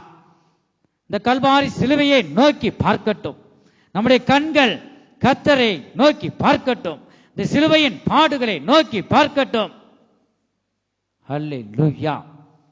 அவரை நோக்கி நீ பார். இந்த மன்னிக்கிற சுபாவம் உனக்கு இருக்கிறதா? சகிப்பு தன்மை இருக்கிறதா? அவரை நோக்கி நீ பார்ப்பாயா? ஆண்டவரே, எனக்காக நீங்க மரிச்சீங்க. ஆண்டவர், நீங்க இந்த பூமிக்கு வரலனா என் நிலை என்ன? ஒவ்வொருவரும் நாம் நினைச்சு பார்ப்போமாக. நாம் உயிரோடு நாம் இருந்திருக்க மாட்டோம். காற்றோடு காற்றா ஒண்ணும் இல்லாம நரகத்துக்கு நாம் போய் இருப்போம். அழிவே இல்லாத வேதனை கொடிதான இந்த நரகம் கடல் என்று வேதம் சொல்லுது. இயேசு வரலனா நம்மளுடைய நிலைமை என்ன? இந்த கல்வாரி சிலுவையில் பாடுபட்டாரே, இரத்தத்தை சிந்தினாரே, எதற்காக? நம்மை தூக்கி எடுக்கும்படியாக. இரத்தம் சிந்தின பின்பு அவர் உன்னை தூக்கி எடுத்த பிறகு நீ பாவத்துக்குள்ளாக மறுபடியும் நீ போகக்கூடாது. புது சிருஷ்டியாக நீ தேவன் விரும்புகிற, அவர் விரும்புகிற ஒரு பரிசுத்த ஜீவியம் செய்யணும். தேவனுக்கு பிரியமுள்ள மகனாய் மகளாய் ஜீவிக்க வேண்டும் என்பதற்காகவே இரத்தம் சிந்தப்பட்டிருக்கு. நல்ல ஒரு பரிசுத்த ஜீவியனை செய்ய வேண்டும் என்பதற்காகவே இந்த பாவத்திலிருந்து உன்னை தூக்கி எடுத்து பரிசுத்த ஜீவியம் செய்வதற்கு பலி வகுத்து வைத்தார். அடிச்சுவடுகளை நமக்கு வைத்து போனார். உன்னுடைய நிலைமையும் என் நிலைமையும் எப்படிப்பட்டதாக இருக்கிறது? இந்த சகிப்பு தன்மை, மன்னிக்கிற தன்மை நம்ம ஜீவியத்தில் இருக்கிறதா? சற்று நேரம் நம்மை ஆராய்ந்து பார்ப்போமாக. கர்த்தர் தாமே அவருடைய பாடுகளை இவ்வளவு நேரம் கர்த்தர் பேசினார். கர்த்தர் ஒவ்வொருவரையும் கர்த்தர் காத்து வழி நடத்த முடியாக, ஒவ்வொருவருக்கும் வந்து கர்த்தருடைய கிருபையை தந்து வழி நடத்த முடியாய் கர்த்தர் இந்த வார்த்தை மூலமாய் ஆசீர்வதிப்பாராக. கர்த்தருக்கு ஸ்தோத்திரம்.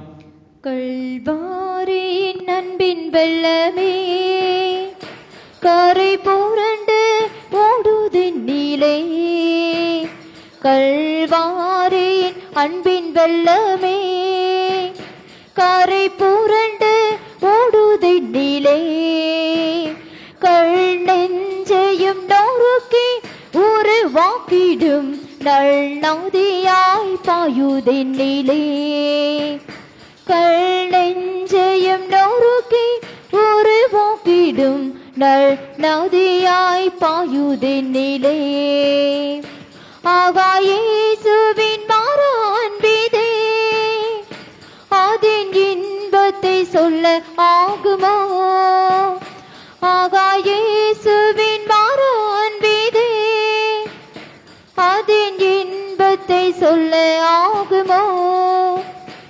அது தூய ஜீவ தேவ அன்பே, எந்தன் உள்ளத்தில் தங்கும் அன்பே. அது தூய ஜீவ தேவ அன்பே, எந்தன் உள்ளத்தில் தங்கும் அன்பே. ஆமென். எல்லாரும் ஒப்பு கொடுப்போம். குறைபாடுகள் எந்தன் உள்ளத்தை உருக்கிடுதே. என் தேவனே, என் ராஜாவே, எந்தன் உள்ளத்தை கல்வாரி காட்சியை நீ பார். கல்வாரி சிலுவையில் தொங்கிக் கொண்டவராய் உன்னை அழைக்கிறார். தேவ அவரை நோக்கி நீ பார். உன் கண்கள் கர்த்தரை நோக்கி பார்க்கட்டும். கொலையான சேற்றில் விழுந்துகிற நம்மை தூக்கி எடுக்க முடியாகவே அவர் பூமிக்கு வந்தார். கர்த்தரை நோக்கி நாம் பார்ப்போமாக. இன்பத்தை சொல்ல ஆகுமோ? இது முக்கியமான நேரம். ஹல்லேலூயா. ஒவ்வொருவரும் நம்மை ஒப்பு கொடுப்போமாக.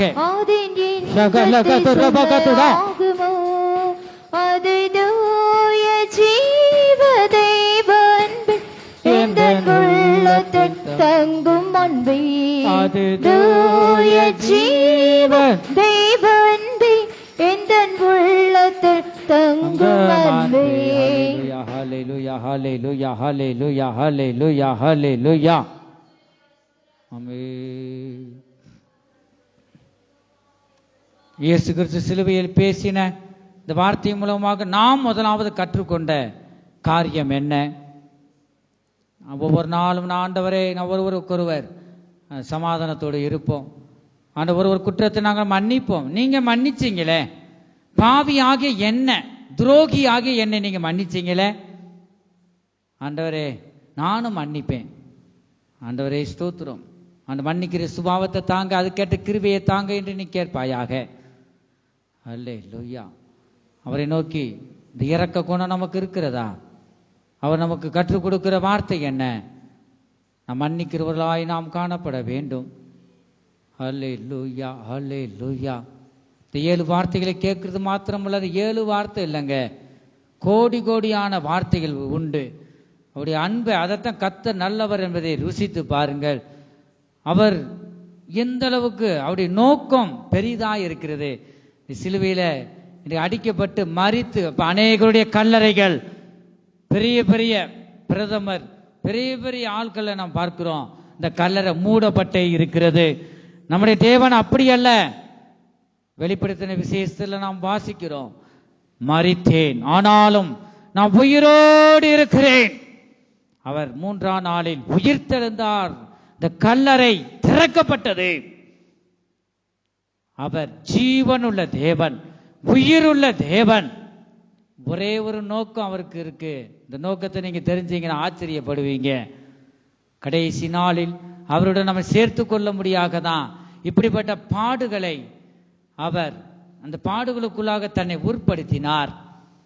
அழியாத ஒரு ராஜ்யத்துக்கு நம்மை கொண்டு போய் சேர்க்க முடியாகவே இப்படிப்பட்ட பாடுகள், இந்த சிலுவை பாடுகளை பற்றி நாம் பார்க்கிறோம். ஆகவே நாம் எல்லாரும் சந்தோஷத்துடன் இந்த வேளையில யாரும் துக்கப்படாதீங்க. நீ கல்வாரி சிலுவை அடிக்கப்பட்ட நாள் ஒப்பாரி வச்சு அழுவீங்களா? இயேசு என்ன சொல்றார்? கல்வாரி சிலுவையின் மேல தொங்கப்பட்டவராய் சிலுவைக்கு கீழே உள்ள ஸ்திரீகளை நோக்கி என்ன சொல்றார்? ஸ்திரியே, ஏன் அழுகிறாய்? முதலாவது உனக்காகவும் உன் பிள்ளைகளுக்காகவும் அழுங்கள் சொன்னாரே இல்லையா? நாம் செய்ய வேண்டியது அதுதான். குடும்பத்தில் இருக்கிற பிள்ளைகள் எல்லாரும் ரட்சிக்கப்படணும். இயேசு கிறிஸ்து அவர் கொடுக்கப்பட்ட வேலையை, பிதா சொன்ன வேலையை, பிதாவின் சித்தத்தை செய்து முடித்தார். வெற்றிகரமாக வெற்றி அடைந்தார். பாதாளத்தையும் மாமிசத்தையும் இந்த உலகத்தில் இருக்கிற சகலத்தையும் அவர் ஜெயித்தாரா இல்லையா? ஜெயித்தார், வெற்றி அடைந்தார். ஒரு கிறிஸ்தவனுக்கு அதுதான். கிறிஸ்து நமக்குள்ள இருக்கும் பொழுது நாம் நிச்சயம் வெற்றி அடைவோம். அப்படிப்பட்ட ஒவ்வொருவரும் நம்ம அர்ப்பணிப்போமாக. அல்லேலூயா ஷகலக துரபகதுடா ஸ்தோத்திரம் ஸ்தோத்திரம் ஸ்தோத்திரம் ஸ்தோத்திரம். நித்திய ஜீவனை நமக்கு தரவே அவர் பாருங்க நம்மளை மீட்டு எடுத்தார். எவ்வளவு அன்புள்ள தேவன். ஸ்தோத்திரம் ஸ்தோத்திரம். சந்தோஷமா இருங்க. கல்வாரி சிலுவையில மரிச்சது உண்மைதான். ஆனா நம்ம அதை நினைச்சு நம்ம உள்ள உடைந்து அழுகிறது மாத்திரமல்ல, இதுக்கு இந்த மரிச்சது நோக்கம் உண்டு. நித்திய ஜீவனை தரும்படியாக, இந்த ராஜ்யத்தை தரும்படியாக தான் நீங்க மரிச்சீங்க. உங்களுக்கு நன்றி அப்பா. அது தேவனுடைய அன்பை நீங்க ருசி பாருங்க. நம்ம எத்தனோ தரம் பாவம் செய்யும் போது தேவனை நீ துக்கப்படுத்தும் போது சிலுவையில மறுபடியும் மறுபடியும் அறைகிறாய். இனி நான் அல்ல பிழைப்பதின் நிலை, கிறிஸ்தேசுவே என்னில் ஜீவிக்கிறார். இனி நான் அல்ல பிழைப்பதின் நிலை, கிறிஸ்தேசுவே என்னில் ஜீவிக்கிறார். அல்லேலூயா. கர்த்தர் நம்மோடு பேசின ஜீவனுள்ள வார்த்தைகளுக்காய் நாம் கர்த்தரை ஸ்தோத்திரிப்போம். ஸ்தோத்திரம் ஸ்தோத்திரம் ஸ்தோத்திரம் ஸ்தோத்திரம் ஸ்தோத்திரம் ஸ்தோத்திரம் ஸ்தோத்திரம் ஸ்தோத்திரம் ஸ்தோத்திரம் ஸ்தோத்திரம். இந்த நாளில் ஒவ்வொருவரையும் ஆண்டவர் நோக்கி பார்த்தார். எத்தனை பேர் ஆண்டவர் நினைப்பார், உனக்காகத்தானே நான் இரத்தத்தை சிந்தினேன், கல்வாரி சிலுவையில் அத்தனை பாடுகளை பற்றேன், அது நினைவு கூறுறதுக்காக நீ வந்தையா? இந்த பாடுகளை அந்த கணம் பண்ணி என்னை கணம் பண்றியா? ஆண்டவர் ஒவ்வொரு இந்த பரிசுத்த ஆராதனைக்கு இன்னைக்கு ரட்சிக்கப்படாதவங்களாம் வராங்க, சத்தியத்தை கேட்குறாங்க. எத்தனை பேர் வீட்டில் இருக்காங்க பாருங்க. அவங்களுக்கெல்லாம் ஐயோ என்று வேதம் சொல்லுது. கர்த்தருக்கு ஸ்தோத்திரம். சத்தியத்தை மனப்பூர்ணமாக நீ அறிஞ்சு இந்த இயேசுவின் பாடுகளை ஏற்றுக்கொள்ளலன்னா எவ்வளோ நிர்பந்தமான ஒரு சூழ்நிலைங்க. பச்சை மரத்துக்கே எப்படின்னா பட்டை மரத்துக்கு என்னாவோ அப்படி வேதத்தில் நான் வாசிக்கிறோம். நம்மளாம் பாக்கியவான்கள், தேவ சமூகத்தில் நான் வந்திருக்கிறோம். கர்த்தருக்கு ஸ்தோத்திரம். ஆகவே அதனால தான் இந்த நாளில் நீங்கள் வரணும்னு சொல்கிறது. ஆகவே கர்த்தர் தாமே அவங்கெல்லாம் சந்திக்கணும். வணங்கா கழுத்துள்ள ஜனம், கேளாத ஜனம். கர்த்தர் இந்த நாளில் அப்படிப்பட்டவர்களை கொண்டு வரணும். அவங்க தான் ஒப்பு கொடுக்கணும். கர்த்தருக்கு ஸ்தோத்திரம். அவங்கெல்லாம் பார்க்கும்போது நமக்கு பரிதாபமாக இருக்கு. ஆகவே அப்படிப்பட்டவர்களாம் இந்த வருஷத்துக்கு ஒரு தூரம் வர முடியல. அவனுடைய வாழ்க்கை எப்படி இருக்கும் பாருங்க, பரிதாபம். ஆகவே அதெல்லாம் நம்ம ஜாக்கிரதையா நீங்கள் இந்த நம்ம கற்றுக்கொள்ள வேண்டியது. இயேசு இப்படிலாம் பாடுபட்டார். நம்ம பிள்ளைய நானும் என் குடும்பமும் முதலாவது அதான் சொன்னார். உனக்காகவும் பிள்ளைக்காகவும் என்ன செய்ய ஆளு ஆண்டவர் சொன்னார். சிலுவையில் சொன்னாரா இல்லையா? சொன்னார். அதை நம்ம பிள்ளைகளுக்காக நீங்கள் அழுங்க. அத்தனை பிள்ளைகளும் வரணும். கர்த்தருக்கு ஸ்தோத்திரம். ஆகவே நீங்கள் சிறு வயதுலேருந்து இப்படி வளர்த்து கொண்டு வராதனால கஷ்டம். பிறம்ப நாடணும். பிறம்படுத்து வத்து காயப்படுற மாதிரி வேத வசனம் இருக்கு. அப்படி இருக்கு. நீங்கள் இப்போ ஒன்றும் செய்ய முடியாது. வளர விட்டீங்க. சின்னதுலேருந்து அடித்து என்ன செய்யணும்? வளர்த்தா நீங்கள் தலை குனிஞ்சு போக மாட்டீங்க. கர்த்தருக்கு ஸ்தோத்திரம். ஆகவே இந்த நாள் பாருங்க, இயேசுவின் பாடுகளை நினைக்க. ஆண்டவர் இப்போ வந்தால் நீ போவையா? வீடுகள் அப்படியே இருப்பாங்க. ஒவ்வொருத்தர காலத்துக்குள்ளே தள்ளப்படுவாங்க. இதெல்லாம் நம்ம மனதில் வச்சுக்கிருவோம். அதனால உன் பிள்ளைகளுக்காக நீ அழி, உனக்காக நீ அழு என்று ஆண்டவர் சொன்னார். ஆகவே கர்த்தர் ஒவ்வொரு குடும்பத்திலும் ஒரு உயிராகிலும் என்ன செய்யக்கூடாது, வீடுகள் இருக்கக்கூடாது, ஆலயத்துக்கு வரணும். உயிர் திருந்த நாளில் நீங்கள் அத்தனை பிள்ளைகளும் கூட்டு வாங்க. ஒவ்வொரு வாலிப பிள்ளைகளும் கேட்டுக்கிறணும். மூழ்கி ஞானஸ்தானம் எடுத்த ஒவ்வொருவரும் மனசில் வச்சுக்குங்க. நீங்கள் வரணும். ஆண்டவர் பேசி பார்ப்பார். நம்ம சங்கீத பகுதியில் வாசித்தமே, குமாரன் கோபம் கொள்ளாமலும் நிலையே பரிதாபமாக இருக்கும். ஆகவே இந்த உயிர் திறந்த நாளில் எல்லாருமே நீங்கள் கூப்பிட்டு வாங்க. அதுக்கு மேலே கேட்கலன்னா இருக்கட்டும், விட்டுருங்க, கையை கழுவிடுங்க. அதுக்காக தொடர்ந்து நீங்கள் தனி ஜபத்தில் ஜோம் பண்ணுங்க, அவ்வளோதான். ஆகவே கர்த்தர் தாமே ஒவ்வொருவரையும் கர்த்தர் ஆசீர்வதிக்கணும். ஒவ்வொருவரையும் ஆண்டவர் சந்தோஷப்படுறார். பாருங்க, மகிழ்ச்சி அடைய. பரவாயில்ல, நீங்கள் ஒரு சில தியாகம் பண்ணி வந்திருக்கீங்க. அதிகாலையுமே தேவ சமூகத்தில் வந்திருக்கீங்க. அதெல்லாம் தேவன் பார்த்து உங்களுக்கு சந்தோஷப்படுறார். கர்த்தருடைய கிருபைகளுக்காய், தேவன் நமக்கு கொடுத்த கிருபைகளுக்காய் கர்த்தரை ஸ்தோத்திரிப்போம். ஸ்தோத்திரம் ஸ்தோத்திரம் ஸ்தோத்திரம். எல்லா துதிக்கான மகிமையும் பிதா குமாரன் பரிசுத்த ஆவியானவருக்கே கொடுத்து கர்த்தரை ஸ்தோத்திரிப்போம். ஸ்தோத்திரம் ஸ்தோத்திரம் ஸ்தோத்திரம் ஸ்தோத்திரம். எங்கள் அன்பின் இயேசுவே, நாங்களுமே துதிக்கிறோம், ஸ்தோத்திரிக்கிறோம் அப்பா. ஆரம்பம் முதல் முடிவு வரை ஒவ்வொரு பகுதியிலும் ஆண்டவரை நீங்க நடத்தி தந்தபடி கிருபைகளுக்காக ஸ்தோத்திரம். ஆண்டவரை நீங்க எங்களோடு பேசின ஆண்டவரை ஜீவனுள்ள வார்த்தைகளுக்காய், இரக்கத்தின் வார்த்தைகளுக்காய், கிருபையுள்ள வார்த்தைகளுக்காக ஸ்தோத்திரம். ஆண்டவர் கல்வாரி சிலுவையிலே நீங்க பட்ட பாடுகளை நீங்க எங்களோடு ஆண்டவரே இந்நேரம் வரைக்கும் நீங்க பேசுனீங்க. ஒவ்வொரு நாள் நீங்க சிலுவையை கத்தாமுடி சிலுவையை நாங்கள் முன் நிறுத்தி ஆண்டவரே ஸ்தோத்திரம், நாங்கள் பாவம் செய்யாதவர்களாய் கர்த்தாவே எங்க பாவத்துக்காக ஒரே தரம் நீங்க அடிக்கப்பட்டீர். ஆண்டவரே கர்த்தாவே, நாங்கள் மறுபடியும் பாவம் செய்யாதபடி உடைய சிலுவை எங்களுக்கு முன்பாக ஆண்டவரை காணப்படட்டும். எல்லா தீமையிலும் விலக்கி காத்து கொள்ளுங்க. தொடர்ந்து வந்திருக்கிற ஒவ்வொருவரையும் கர்த்தாம் ஆசீர்வதித்து வழி நடத்துங்க. உயிர் தெழுந்த நாளில் கர்த்தாவே ஆண்டவரை ஸ்தோத்திரம், சந்தோஷத்துடன் மகிழ்ச்சியுடன் கர்த்தாவே ஜனங்கள் வர உதவி செய்யுங்க. இன்று ஒவ்வொருவரையும் கர்த்தா மன மகிழ்ச்சியை தந்து ஒவ்வொருவரையும் ஆசீர்வதித்து நீங்க வழி நடத்துங்க. தொடர்ந்து காத்து கொள்ளுங்க. வராமல் இருக்கிற ஒவ்வொருவரையும் நீங்க கிருபையை தந்து வருகிற நாட்களில் கொண்டு வாங்க. மீதியான பகுதியில் ஆமுடைய கிருபை எங்களை ஒவ்வொருவரையும் தாங்கி வழி நடத்தட்டும். இயேசு கிறிஸ்துவின் மூலமாய் வேண்டிக் கொள்கிறோம் எங்க நல்ல பிதாவே, ஆமே. நாம் தொடர்ந்து சொல்லுவோம், என் ஆத்துமாவே கர்த்தரை ஸ்தோத்தரி, என் முழு உள்ளமே அவருடைய பரிசுத்த நாமத்தை ஸ்தோத்தரி.